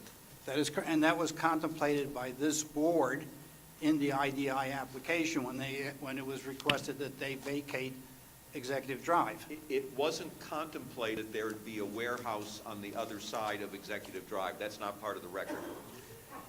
In addition, because it is now a driveway on the IDI property, that is not accessible to the public to access the church, correct? I don't know what the easement is. I know that this record says that church users have the right to go through the the warehouse property. Wasn't the testimony, since you said you looked at the testimony or were present at it, wasn't the testimony that if you're looking at the warehouse, the right side of the property has car parking and the left side of the property has truck parking? That's correct. Okay.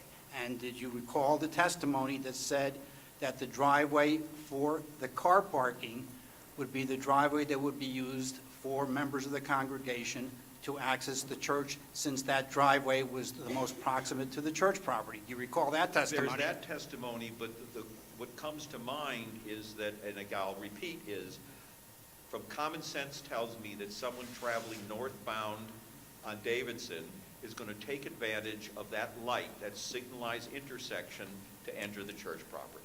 But it's not signalized, it's a traffic signal, but it's not a public roadway at that light. But the bottom line question is it permissible, will it still be, if you're telling me that church users will be prohibited from using what was Executive Drive, that's not on the record. It was clearly on the record, was it not, that the church users would be using the driveway most proximate to the church property? Someone, in my opinion, someone going southbound on Davidson, that is the logical conclusion. But someone going northbound, especially during any of the rush hours, they're going to have trouble turning left. And in my opinion, they're likely to use that signalized intersection. But that's not going to be a public roadway. It doesn't matter. People are going to be using it. And there's an easement that allows the church to cut through. The testimony is that part of this application is that there's going to be an easement through the warehouse property that allows church users to use that.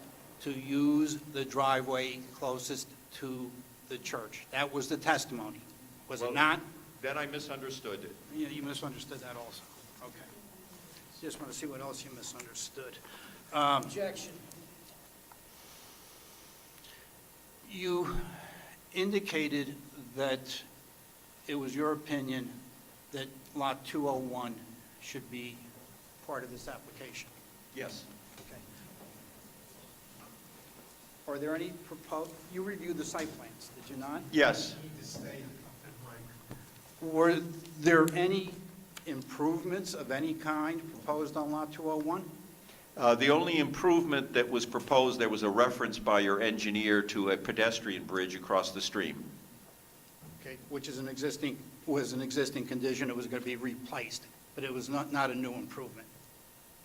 Well, if it's going to be replaced, that might be, the answer is there's a connection between the properties that is being proposed, which is the pedestrian bridge. And it was not shown on the site plan, but the testimony is that there will be a pedestrian connection between the two properties. Not to beat a dead horse, with respect to the cemetery. If that is deleted, first of all, there's no approval for a cemetery on Lot 1.06 at the present time. That approval expired. That's my understanding. So even if there's a notation on the plan of cemetery, the applicant has no right to use that because he has no approvals. Well, if it shouldn't be shown on the site plan, because the site plan shows an area that's substantial, that is labeled as cemetery. In my opinion, you should not put something on a site plan that you're not seeking approval for. And as Mr. Healy suggested, if it was deleted, you have no issue with that. I would have to look at the plans and see how it's deleted, but the answer is, the plans that are before the board this evening shows a cemetery on the property. Now, with respect to the master plan reexamination and update that Mr. Healy questioned you about, just to make the record clear, is it your position that you now have changed your testimony and that, in fact, the master plan now indicates that warehouses are going to be permitted uses in the BI zone? First of all, I read it by its structure and its title that it was a reexamination report and didn't formally amend the master plan. And it didn't make warehouses a permitted use. If I recall correctly, it recommended that the ordinance be changed to make it a conditional use. And to my understanding, the governing body has not amended the ordinance. Warehouses are still prohibited. That's not my question. Is it your conclusion now that the master plan currently calls for the amendment of the zoning ordinance to allow warehouses in the BI zone? It recommends ordinance amendments that classify different types of warehouses, and if I recall correctly, make it a conditional use rather than a permitted use. Okay. Now, you also testified that you had concerns about the aesthetics of the frontage of that site, correct? Yes. Okay. Are you a landscape architect? No. Okay. Do you know whether this applicant appeared before the Historic Commission on this matter? The record shows that the applicant did appear. On how many occasions? 3. Okay. And were the plans amended to incorporate changes that were recommended by the Historic Commission to improve the aesthetics along the entire frontage of Davidson Avenue, both on the warehouse site and on the church site? I understand that the applicant amended the plans in response to recommendations from the Historic Commission. And the Historic Commission, in fact, recommended approval of the plans as amended. That's my understanding, although it's a recommendation to this board. It doesn't preempt the site plan considerations of this board. Okay. And also, the Historic Commission recommended the demolition of the Cultural Center, did it not? I don't know if they recommended the demolition of it, but they okayed it. Okay. And in fact, this application has nothing to do as to whether the cultural center stays or goes, correct? It has, well, the applicant is alleging, well, the applicant's planner is saying that the fundamental operations of the church will not be intensified. So it has something to do with this application. But the church has the absolute right to demolish that building. Yes, And that is not subject to this board's review or approval, is that correct? that's correct. Okay. And whether the church decides to intensify the uses on the other site or eliminate some of the uses that took place on the cultural center, that's a business decision of the church, is it not?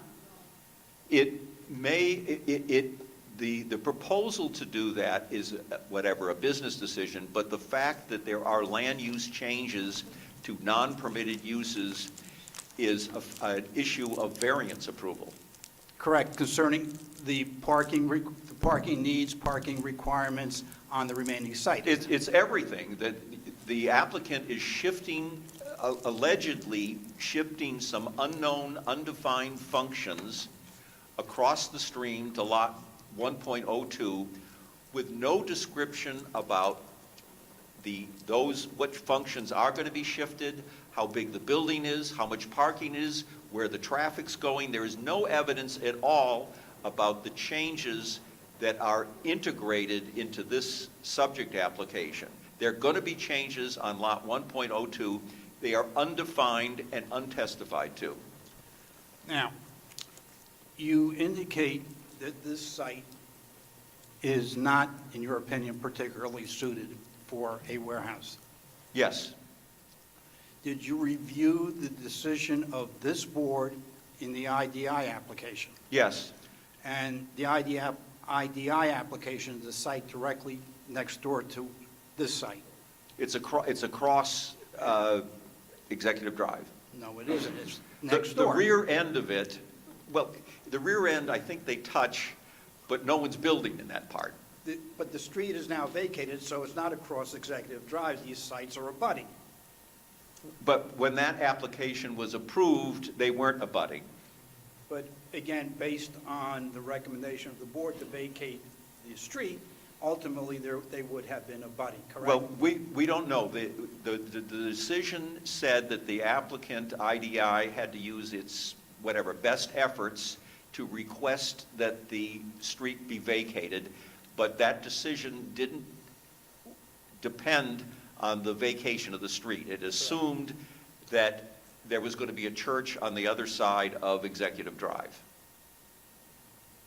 The issue of a future warehouse, So it's your testimony then that this board wanted the IDI to vacate the street because there's going to be a church on the other side? no, the factual, first of all, the decision hinged on the fact, a crucial bit of evidence in that decision, as I read it, is that the governing body was thinking of new regulations that would allow certain kinds of warehouses. And based on thinking that there might be something happening in the future, the board relied on that basis to approve a use variance, which makes no sense to me. But it wasn't approved. It's done. But that is not a basis, because you're thinking of doing something, is not a basis to grant a Medici case variance. So in your opinion, this board erred when they granted IDI their approval? It's a done deal, but in my opinion, that was, I'll call it a bogus basis to approve it. The fact that there was proposed legislation that wasn't in place. And that was a fundamental part of that decision, as I read the resolution.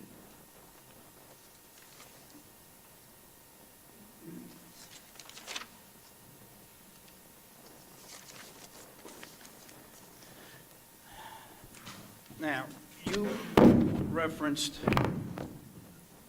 the testimony of Mr. Morawski in talking about Lot 201, and correct? Yes. Okay. I will refer to the transcript of Mr. Morawski's testimony when he was questioned by Mr. MacArthur. And the question was, it's all open space, and Mr. Morawski answered, there's a stream, there's a cemetery. All that you're talking about is that this warehouse is not affecting that in any way. Do you recall reading that in the transcript? Well, I was present during his testimony, my recollection is that makes sense that he said that. If you want to show me the transcript, I can look at it. So what line do you want me to? It's right there. Okay. What was the question? Okay. Attorney MacArthur says, well, what about behind that building? Isn't there a tree farm back there, and aren't there many acres of land on that parcel? And then Mr. Morawski says stops. Mr. MacArthur says, it's all open space, question mark. Morawski says, there's a stream, there's a cemetery. All that area that you're talking about, this warehouse, is not affecting it in any way. So it was his testimony that the proposed warehouse development has no impact on Lot 201. There are no improvements proposed on Lot 201, is that correct? For the warehouse, that's correct, but not for the church property, because there's a connection between the two. But the uses that are being eliminated where the cultural center could be moved to 201. It could be moved to the remaining portions of Lot 1.06, or it could be abandoned, correct? Well, the applicant needs a D2 variance for the church. Right. And the basis being offered is that there's no diminishment of the fundamental activities of the church, because in part, some of those activities are now going to occur on Lot 1.02. But there was no description of what activities, when, how many people, how you're going to get there. There's zero testimony on what's the effect of this on Lot 1.02. You mean 201? 2.01, thank you. Okay. What is on 201? There is a mausoleum, there's a large cemetery, part of it, there's a church there too. Parking lot? Yeah, there's a small parking lot for the social center, yes. Is there a parking lot for the church? There's some parking there, Okay. but it's not shown on the plan, and there's no testimony on what goes on the other side. Thank you. I have no further questions.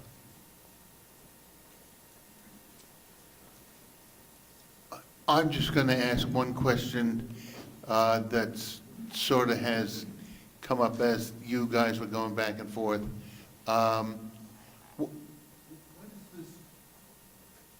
What is this social building on Lot 201? There's a wood frame, I'd say, two-story building that's on the adjacent lot that's referred to generically as the social building, but there is no description of it on any of the plans, and there's no testimony about it.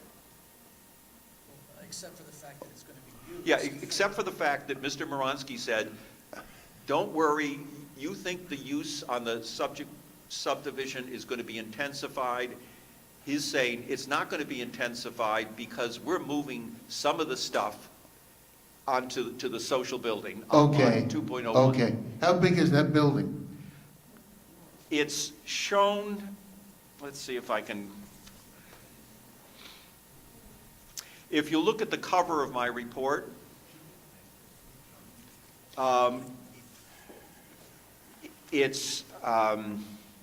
we don't know the size of it. It might have a footprint of. Okay, well, I think we're going to find out. It's a small building. I see Mr. Morawski's making his way over to the table. Well, I think if anybody knows, it probably would be Mr. Miola, could give you the approximate size, who was our site engineer, but Yeah. do we want to wait, or do you want to come up and answer? No, we can wait, we can wait. It's, you know, it might have a footprint. No, it's all right, Okay. you've given me the information I was looking for. Anybody have any other questions? Any other questions for anyone?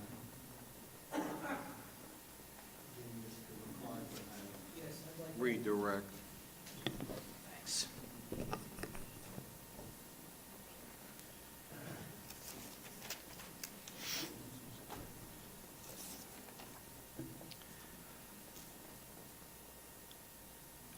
Mr. Stegg, you are not advocating. You are advocating for the use variance to be denied. Isn't that correct?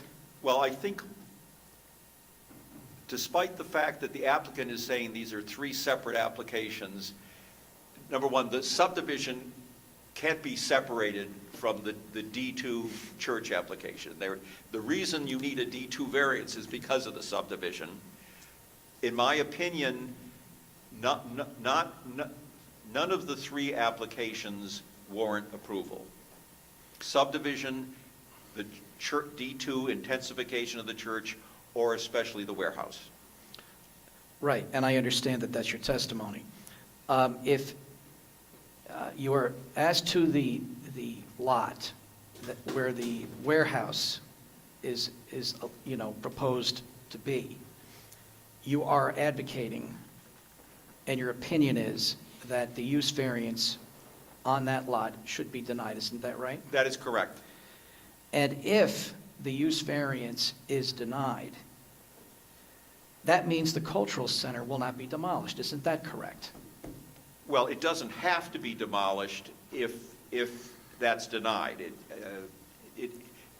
This application requires the demolition of the cultural center. If the warehouse application is denied, it's not automatic, it's not required that the cultural center be demolished. Now, you're familiar with the Medici case, is that correct? Yes. And does your reading of Medici, does Medici say that because something, a similar use was approved next door, you should approve this one too? No, one of the themes of the Medici case is the municipality kept on giving variances for hotels. And the court said, although you're granting subsequent variances for hotels, the fact that the governing body hasn't changed the ordinance to permit hotels is important, and that was the basis for saying there's an enhanced burden of proof. You know, you keep on granting variances, that doesn't mean it should be easier, because you approved a variance for a hotel last month. It should be harder because the governing body has not changed the ordinance. And in fact, that was the history behind Medici. Use variances were being granted too often and too easily. That's correct, without a basis. And that's why, in my opinion, the court said that there's an enhanced burden of proof because the governing body, in fact, has not changed the ordinance to permit hotels.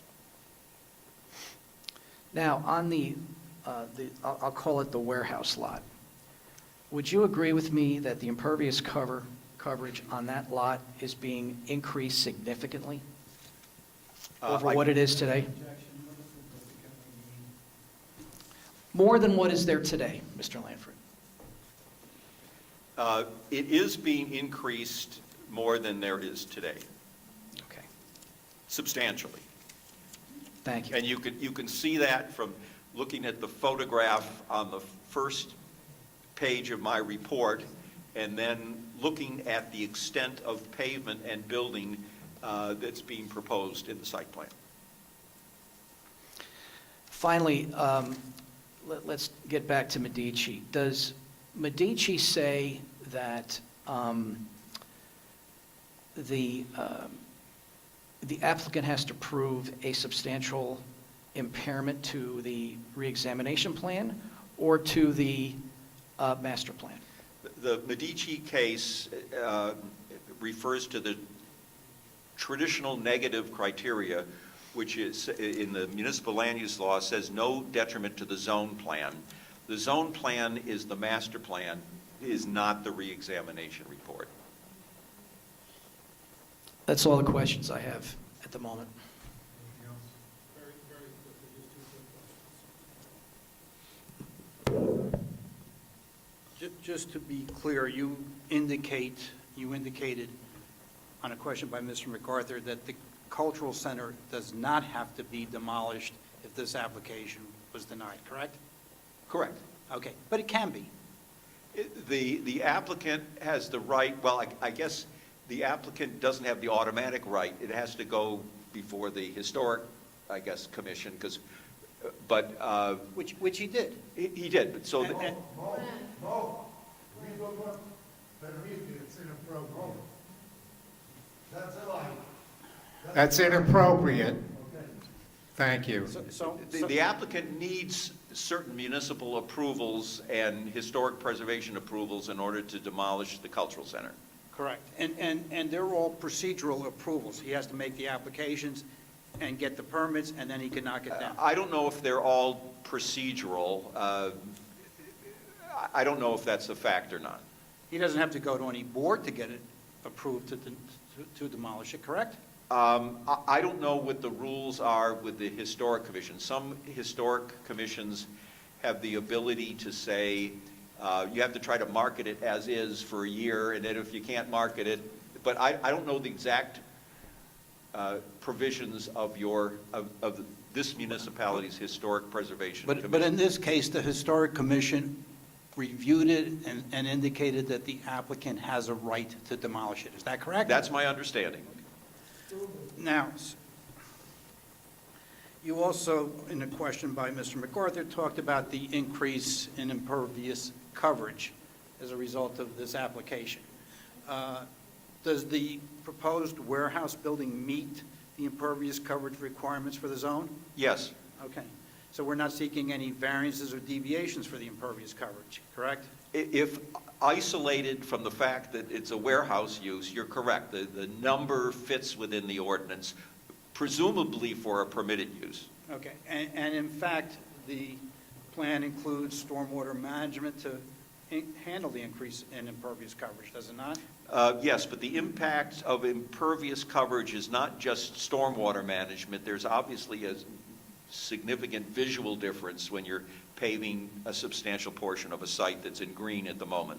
Well, right now, if you drive past that site, all you see is one mass parking lot in a building, correct? You see a surface parking lot with a strip of grass in front. You see an elegant building, and you see a wooded area behind the building. What's your definition of an elegant building, please? In my opinion, the building has nice colors, has nice details to it, a lot of windows. It's a nice-looking building. It looks, you don't know when, by looking at it, you don't know when it was built. Do you know when it was built?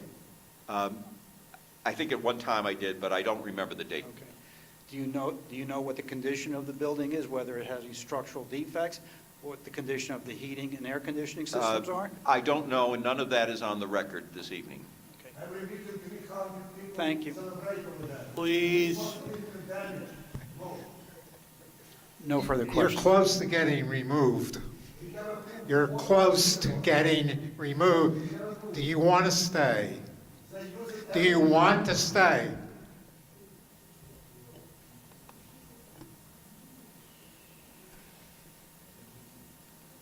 Let's, I have no further questions.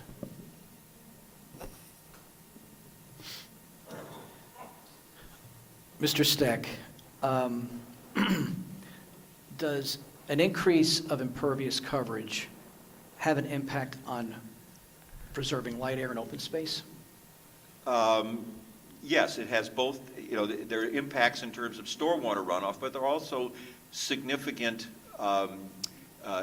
aesthetics and buffering businesses. Right now, there's substantial buffer between the existing cultural center and, let's say, the cemetery on lot 2.01, that will be substantially altered. Removed, actually, right?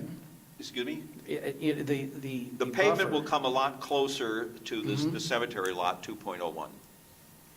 And the wooded area will be removed, and it'll be replaced with a warehouse building, correct? That's correct, and supposedly more trees are, you know, there are going to be several hundred trees that are supposed to be planted, but aren't being planted, so the applicant is paying to a tree fund, but I don't know how paying to a trees fund helps buffering on this property, because those trees could be planted a mile away, so it's not clear how that addresses the negative criteria if you're not planting the number of trees back on the property that were intended to be there. And finally, you are not advocating that the cultural center be demolished, is that correct, in your testimony? I'm not advocating that the cultural center be demolished. I think that the applicant has not adequately explained how the core functions of the church are going to be maintained on a lot that's substantially reduced in size. That's all I have right now. Any others, anything else? Anyone else? All right, I think at this point, we will open to the public. This is questions of the witness as to his testimony by those individuals not represented by Mr. MacArthur. And we would ask when you come up, if you come up, to state that, please, as well as your name and address.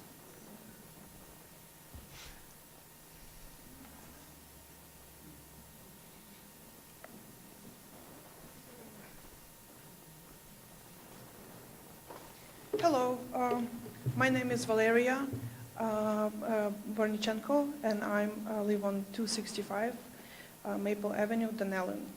Can you spell your last name, ma'am, for the record? Varnichенko. Thank you. I want to ask the commission a question about... Let me stop here. Yeah. The questions are to Mr. Steck. The board doesn't answer questions from the public.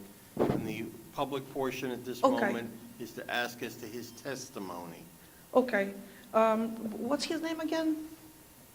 Oh, my name? No, the sir who represents the project, the warehouse project. Mr. Lanford, you can't ask him questions either. I can't? No, as tempting as it would all be, no, you cannot. He's not a witness, and he's not testifying.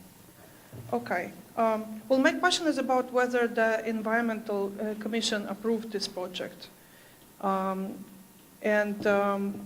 If it didn't approve it, then how can a rezoning commission approve rezoning if there's no evidence heard about environmental issues that this project is causing? Well, let me answer that because it's procedural. The Environmental Commission does not have approval authority. What the Environmental Commission, they do have a role, though, and they did review the project, and they issued a report to this board. And their report is advisory to the board. And what did they advise? I don't know offhand, but that's part of the process, and that is their report is part of the record. They recently had a meeting on May 4th, is it correct? Getting off to a bad start, and we're going to do this again. Your questions are supposed to be for the witness. Just again, to the public, just real quick, this board, it's like a court, right? Where we've all watched those movies. You have an expert, they provide testimony, that attorney asks questions, the other attorney asks questions, then the board and the public can cross-examine them like we've all seen in court. So the board is neutral? Let me finish. Mr. Steck provided his testimony. So right now, just to all these questions, everybody's asking Mr. Steck questions. Okay. This is now the public's opportunity to ask Mr. Steck questions. Okay. So, I'll ask the question.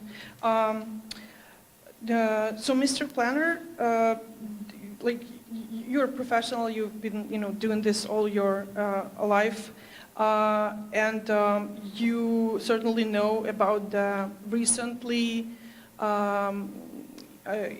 came up issue of data centers and what impact they do on communities, on power lines, on power usage, on water usage.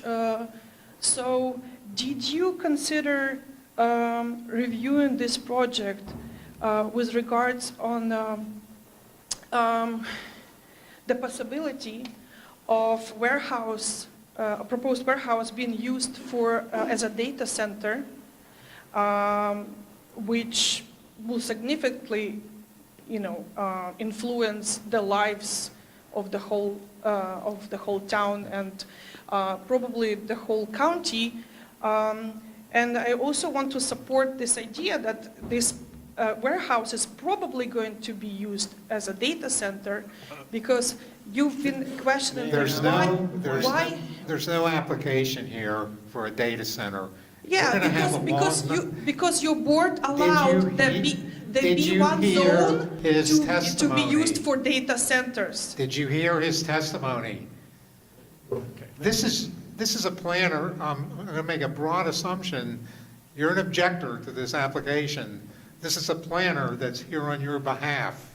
Yeah. I'm the board, looking for questions from your witness, your planner, to get out more information that might help this board make a decision. So how is my This is not a data center. question not addressing what the planner had said? Mr. Chairman, let me address the question, and I think it is a good question, and I'll answer it. Warehouses and data centers are two different uses under our ordinance, okay? So B1, by your ordinance, is not, it cannot be used for data centers, because it says right in your ordinance that it But can. that's not what they're applying for. So they're applying for a warehouse. Oh, they don't have, So yeah, and that's the what they're warehouse. applying for. It says Ma'am, right here that the please, warehouse can be Time used for out. data centers. If you ask a question, I don't, because she's talking over me. You're asking a Well, question, you let me interrupted me. answer it, okay? So there are different uses under our ordinance. They are applying for a warehouse. They cannot make it into a data center unless they went back to the board. If the board ends up approving this, it would be for a warehouse, not for a data center. So, and I understand data centers are very concerning to a lot of people. So I wanted to make that clear so that there's not an unnecessary concern. If you have a concern about this being a warehouse, that's fine. It's not proposed as a data center, and we'd have a whole new hearing if they needed to change it. Right here, this is the report. Ma'am, that is the fact. This is the report by the guys who, offered, to build the warehouse. And in this report, it says that, so point 3.1, land use and zoning. The project area is in the B1 business and industry zoning district. The B1 zoning district includes the following permitted uses: general and professional office, laboratory, banking facility, hotel, data center. Yes. Data center. Yes. It's a different use, though. It's a permitted use currently, but it's not what they're applying for. And I can tell you that the council is considering changing that. They're applying for a Ma'am, warehouse. Can I finish answering your question? My question was not to you, and you interrupted me. I am the township planner. I'm the one who knows about these things, and I'm trying to inform you if you will let me answer your question. What I was about to say is the council is considering an ordinance to take data centers out as a permitted use, notwithstanding the fact that that's not what they're applying for tonight. They're applying to build a warehouse in a rezoned area. So they want to rezone this lot, and they want to rezone it to B1 business area, and under B1, the data centers are permitted. Your facts are all wrong.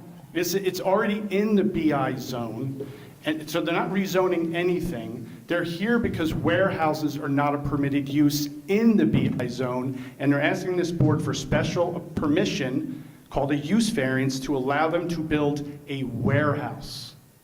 It's in the BI zone currently. Okay,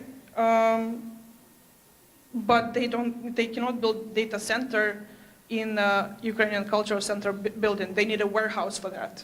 So, in my view, this is the pathway to another data center built in your town. Everybody has tried.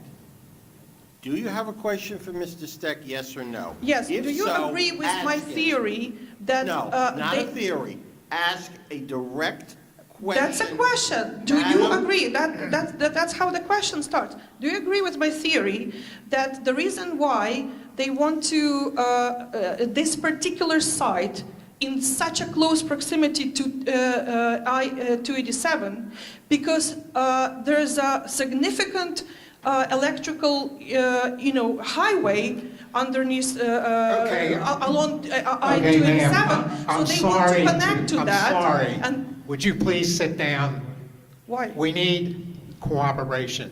I'm- You're out of place, you're out of order, the question or the comment that you Can you- made can has you been please- addressed, can has you been please addressed let the- a number of times. To answer Would you- my question, Would you please sit down? would you answer my question? No, sit down. You gave up your opportunity. Are you representing the public or yourselves? It's open to the public to question the witness. Yeah, but Your question was you answered don't even want though to it listen wasn't to to the public, witness. and you're against what public thinks about data centers and warehouses. And you My even, only next step is to ask you to be escorted out. Please sit down.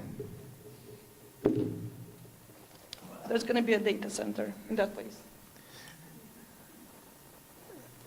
It's still open to the public for questions or comments concerning this witness. Questions concerning the witness. Name, address.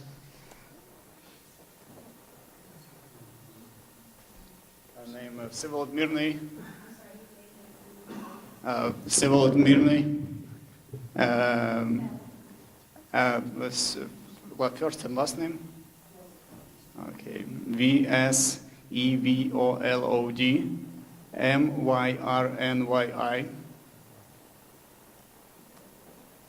And address, yes. New York, Brooklyn, 11214. 2833 Harvey Avenue.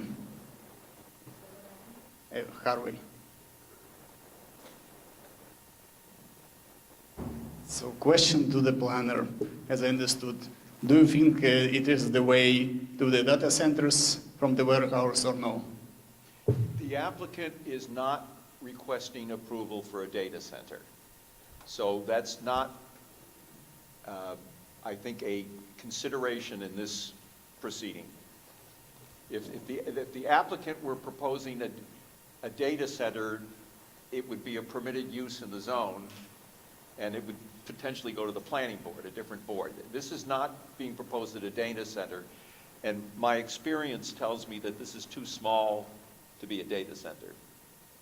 But as you know, data centers have morphed into a specialized use nowadays. That's a new trend. But the answer is the applicant is proposing a warehouse. Okay, thank you. Thank you. Anybody else? Okay, seeing no one, we'll close to the public and sum up and go on from there. Anything you want to add? I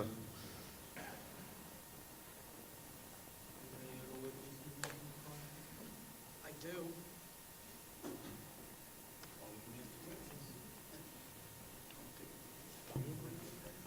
Bring them on. How many witnesses do we have? I have two.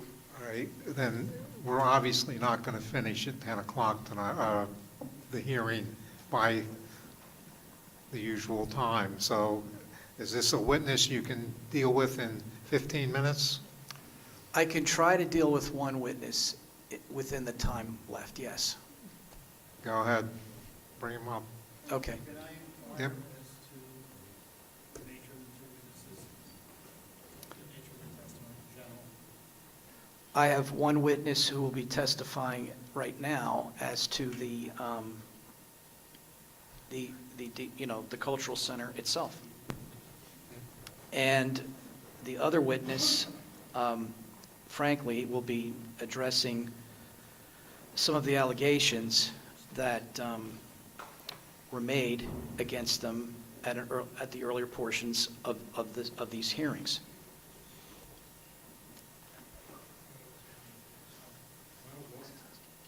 Why don't we bring up the individual who's going to testify in the cultural center, and we'll go from there. I'm sorry, Mr. Bernstein. Call your next witness as to the cultural center. All right, I call Bogdan Jasinski.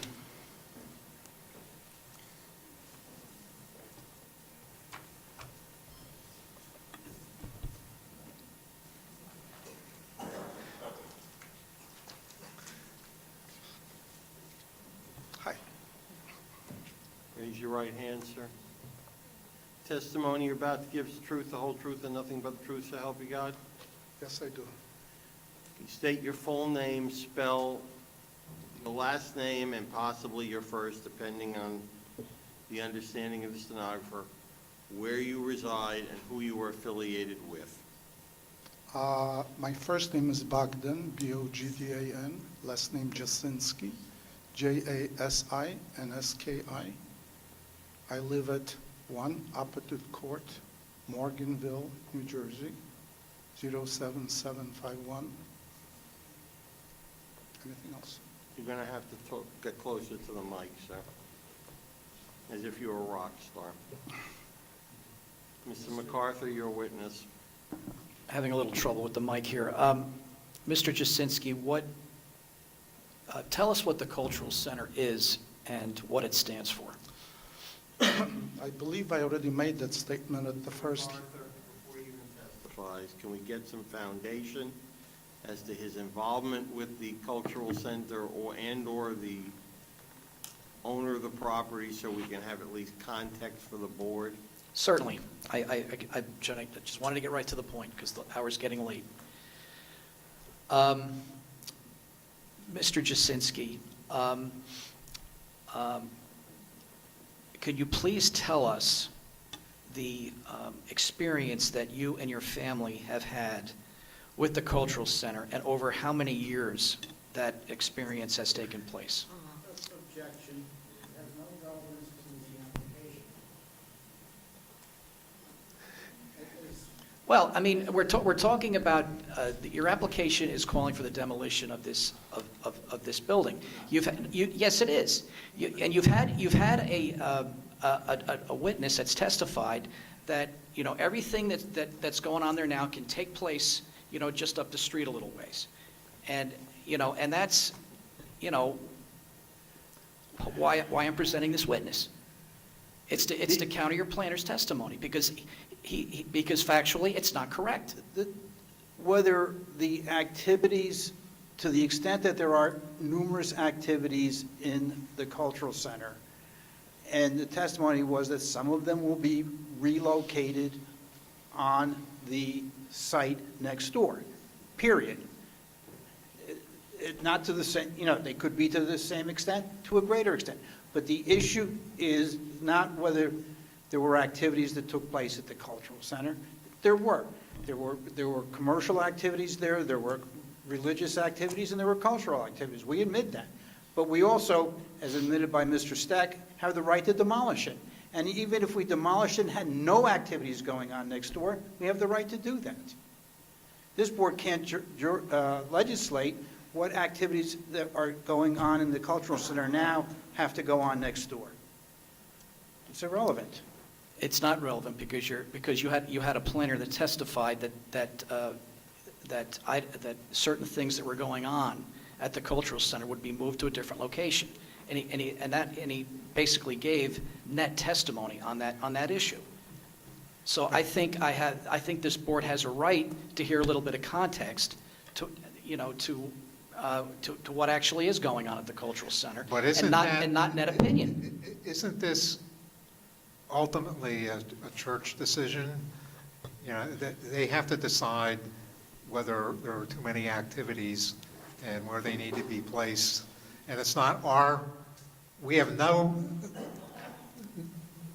dog and horse in the race, let's say, when it comes to deciding whether this building gets torn down or it stays. I'm not sure I understand the relevance of this testimony to the entire application.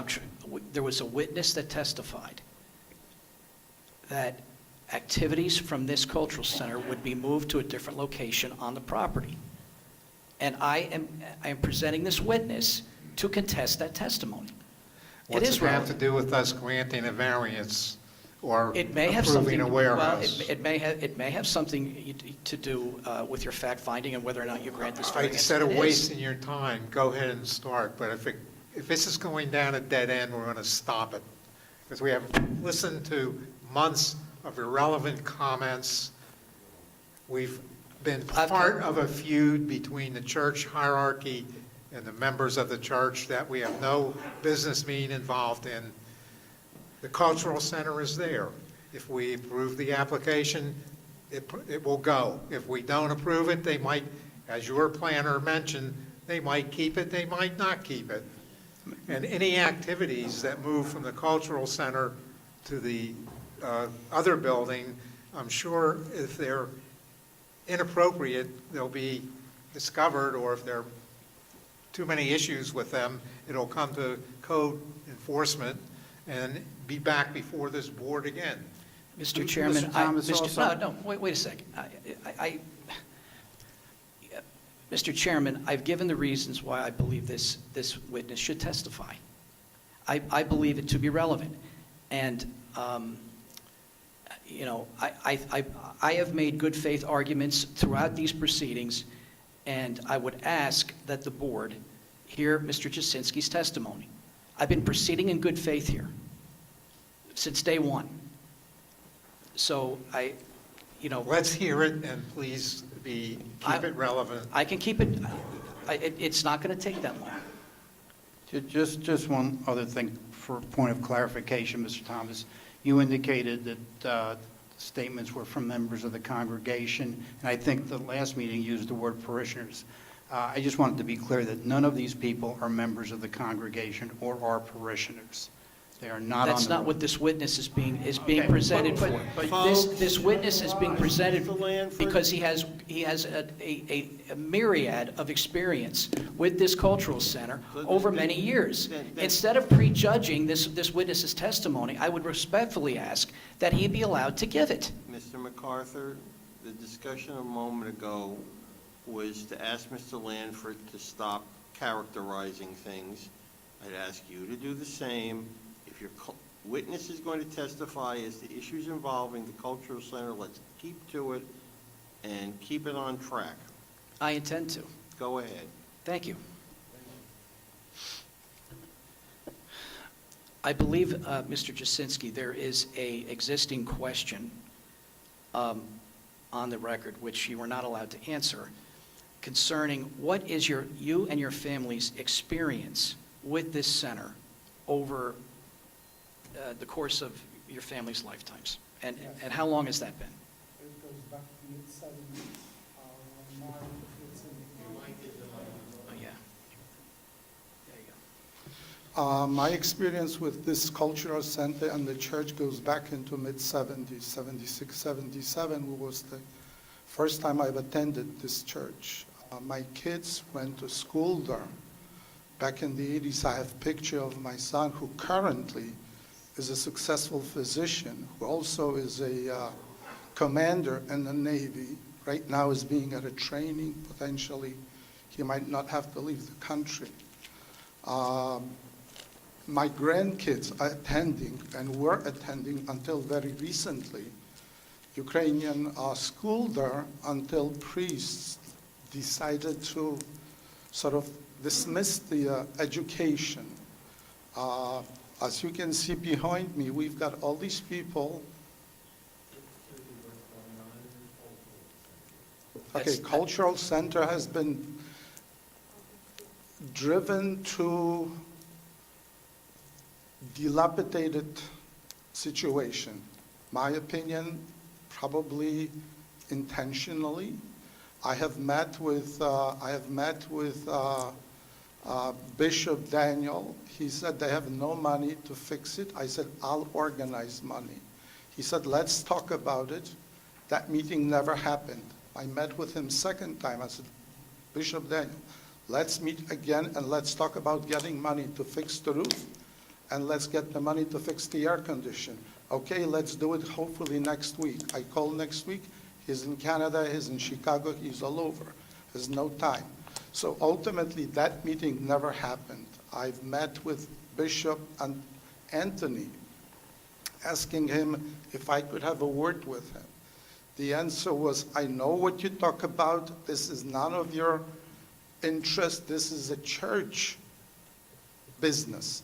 I've asked him, who is the church in your opinion? What is the church? Are you the church? Is the building the church? Or is the community the church? He turned around, walked away, didn't answer my question. Okay. So is Okay. that, A lot of empathy. yeah. Okay, Fail to see the relevance. I'm moving on to the next question, Mr. Chairman. What events and activities occur at the center? In the 50 years you and your family have been going there? Objection. Again, it's irrelevant. It's not relevant. It's not irrelevant. Okay. Different festivals, I have pictures of it, weddings, christenings, All Saints Days. On that particular day, you'll see thousands of people. There's not enough parking space in the actually designated parking space. People park in the grass. People attend, different vendors attend and put their booths in the cultural center, buy different ethnic food, buy ethnic belongings. What else is there? Well, how many, there's classrooms in this building, is there not? Yes, I haven't been through the back of the building. I've been always in the main auditorium, but the classrooms, if I remember correctly, from years ago, 10, 12 classrooms, pretty good sized classrooms. And there's storage rooms, there's more than that. And what Offices. What I've was seen a couple of offices. What was taught at the school? Culture, language, dancing, music, History? history. That's part of education, that's part of classrooms, training. And all this is Ukrainian culture, correct? Correct, Okay. correct. And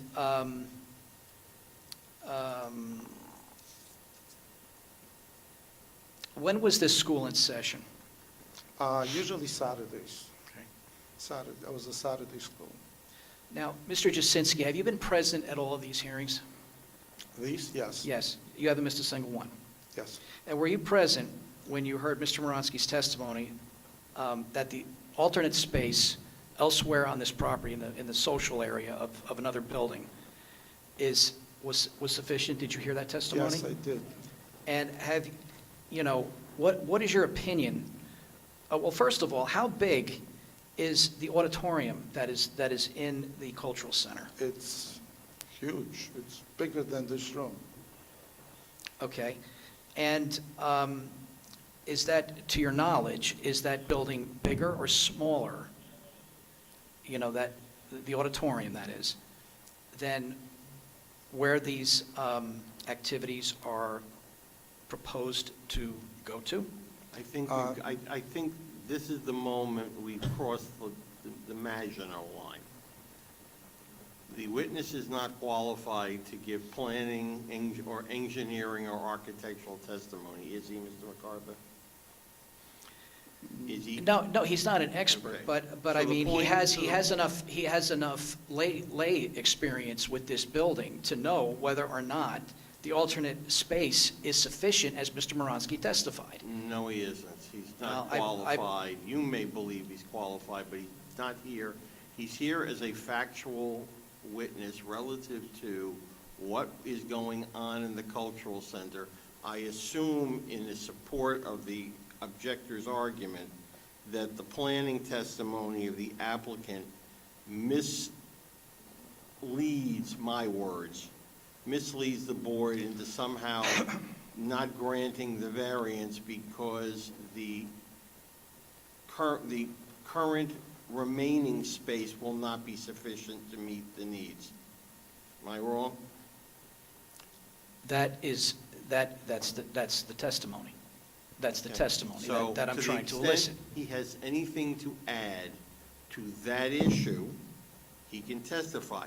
He can't testify as to whether the size of this room or the size of the auditorium in the cultural center will be met in some other space somewhere on the property. Okay, let me ask the question this way.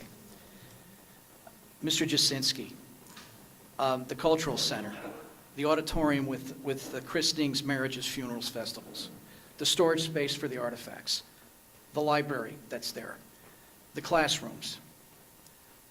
Is there room at the other building? No, not even close. Objection. Not even close. To quote the phrase of the night, it's net opinion.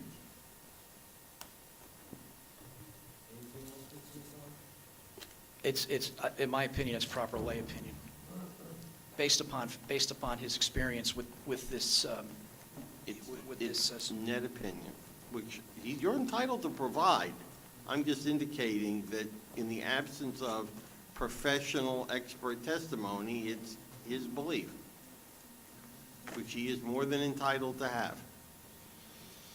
And he's testified as to what's in there and what isn't in there. Anything else? Yes, I'd like to present some pictures, please, of the Who's center. the author of the pictures? I'm sorry? Who's the author of the pictures? Those pictures are my pictures. And I have some pictures too that have been taken from church's website. Who took the pictures? Mr. Jasinski took these pictures. Correct. These pictures are circulating in Ukrainian community for different things, and they were taken during the events by the participants and passed on to us. Objection. Can we have testimony without the pictures? Because frankly, the board's going to need to know who took the pictures, when the pictures were taken, what the pictures of. The fact that they've been circulated in the community is not helpful to the record. Don't respond, Mr. Lanford.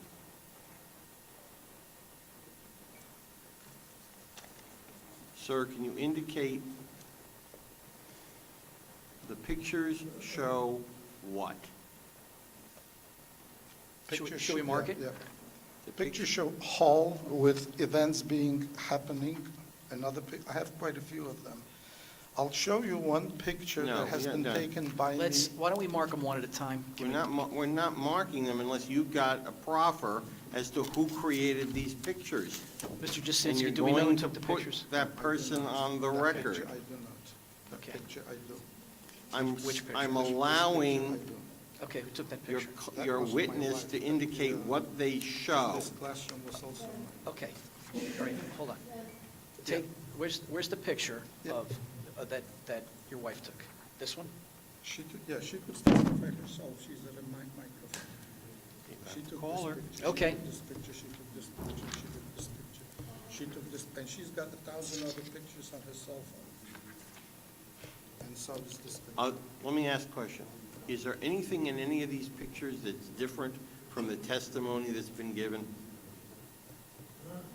i.e. you've testified as to what's gone on in that cultural center.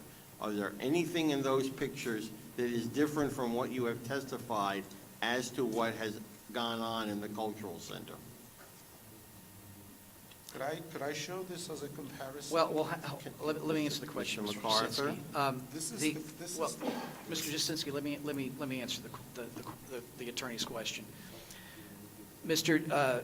Bernstein, we have pictures of the exterior of the building, because there was, testimony during the course of these hearings that the building was dilapidated, it was, Actually, I roof was believe the leaking. testimony came from your witness tonight. So- That the outside of the building looks like every other building. I'm not paraphrasing Mr. Steck. So this shows that the building is not, in disrepair. Again, Isn't this a church policy Right. issue, not a zoning board issue? This is not a zoning board issue. There was testimony, again, that was given on this record, which I believe these pictures are relevant for, as was Mr. Jasinski's testimony. All of us up here live in this town. We've seen that facility in operation. I have, since it was built. There were all kinds of big events there. And I'm sure, as has been snuck in to the record many times, it's a school, it's got the other things that you do, that's fine.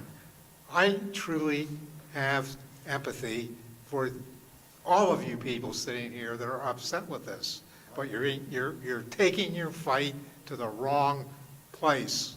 It's not a zoning board issue. Our issue is, do these applications pass muster? And what you're describing, as far as I'm concerned, has very little to do with that.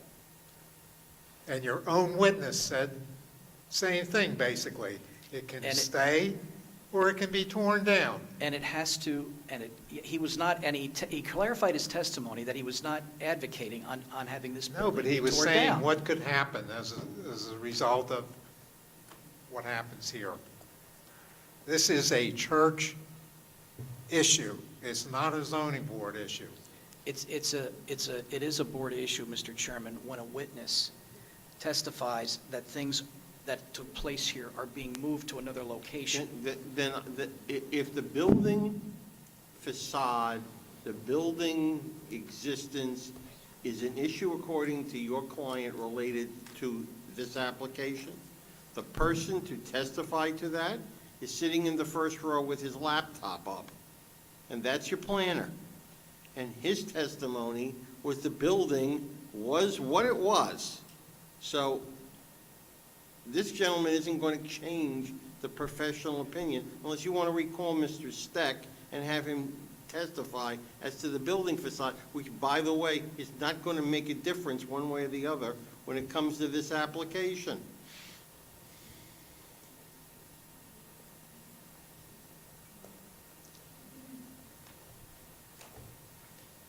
Is there anything else that this witness can testify to this board as to what has or is transpiring currently in the cultural center?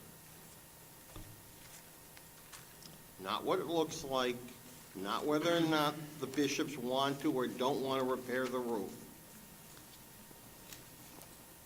Is there anything specifically, Mr. MacArthur? I'm checking my notes, Mr.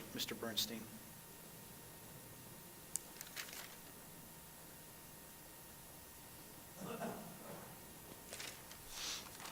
I think we've covered it. Any no other questions? Not of this witness at this time, no. Mr. Lanford? no questions. Anything from the board? Open to the public. We'll open to the public for questions to this witness. And again, most of you out in the audience are objectors. This is witness on your behalf. So if you have questions to bring out more information that he may have for us, come up to the podium, name, address, and have your questions ready. Okay, seeing no one, will close. And we will also be closing for the evening. You said what, June 4th? Yes, I've already clarified with the Board of Education that the building is, No, for you. what are you shaking your head for? No? Eric has. Oh, you're not available. Since I'm apparently the designated person, I have another commitment the 4th. What about the 18th? Do we have another date that might be available at Town Hall? No, What was that? You wanted to change it to Town Hall since there's, Might be available. the issue is I'm available the 18th, which is, I believe, a board meeting night.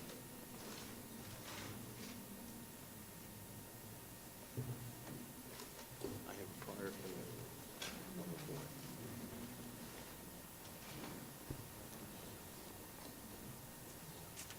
Is the 18th a board meeting, Christine? I don't see my list for the thing. Bless you. What days are you available? I'm sorry? June 18th, you said? June 18th is the third Thursday in June, which would normally be, would it not, a zoning board meeting night? Yeah, but honestly, I'm going to have to just leave it tonight as to be determined because I forgot the list for, and I know that we were out till, the zoning board is quite full. So I don't want to sit here now and say June 18th and then somebody else is there. Well, for the record, we discussed having this on June 4th. If for some reason Mr. Bernstein is unavailable, I would ask that it be carried to the 18th, and if somebody's on the 18th, move them. I mean, this is a continued hearing. We've got to finish it. This has started last year, so if there's other matters on the 18th, they can be moved. And if it goes into June, we need an extension.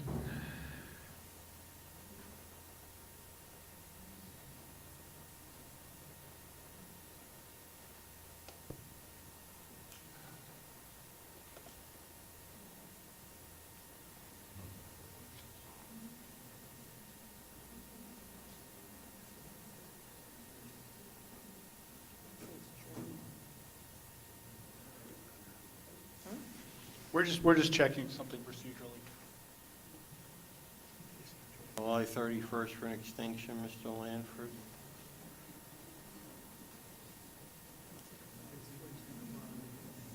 If we get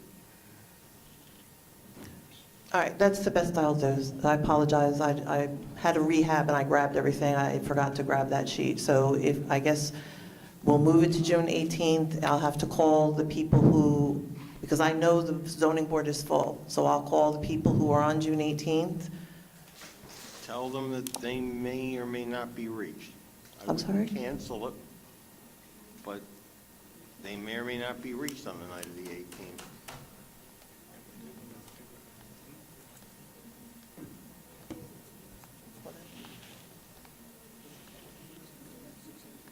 Okay. Can some of those matters be moved to June 4th and have one of the other attorneys in your office cover it on June 4th? I would be here normally. Okay, so we will move the 3 Ukrainian applications, Syracuse 1950 Eastern Avenue, ZBA 25-00009, the Ukrainian Orthodox Church, both ZBA 25-00008 and ZBA 25-00007. We will move them to June 18th. Do we want to keep the 7 o'clock time? At 7 o'clock, and this meeting will be heard at 475 DeMont Lane. Seeing that there seems to be enough room now that we can fit at 475 DeMont Lane. I will grant the board an extension of time through the end of June, June 30th. If more time is needed, I can do it at the next meeting. one of the things I would like to know is, do you have any additional witnesses? Are you planning on any others? If so, I would like us to be notified at least a week ahead of time so we have an idea. That's fair, Mr. Chairman. And also even maybe a one-sentence summary of the, We need to know by the meeting on the night of the 4th of June, whether you're going to call any other witnesses other than the one in question. Are you planning on calling any rebuttal witnesses?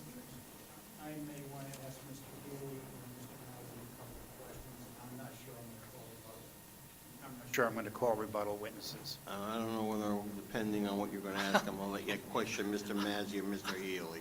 So we'll deal with that on the 18th. I mean, I'm being held to do a I'm- summary. Why shouldn't Mr. Lanford as well?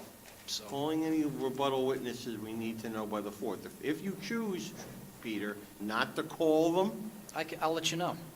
no, I'm saying for both of you. Oh, that Peter, all right. Both Peters. Peters. I know it's a rip. If both of you want to, need to indicate by the 4th of June, if you're planning on calling a rebuttal witness, or additional witness, that does not bind you to do so. I understand.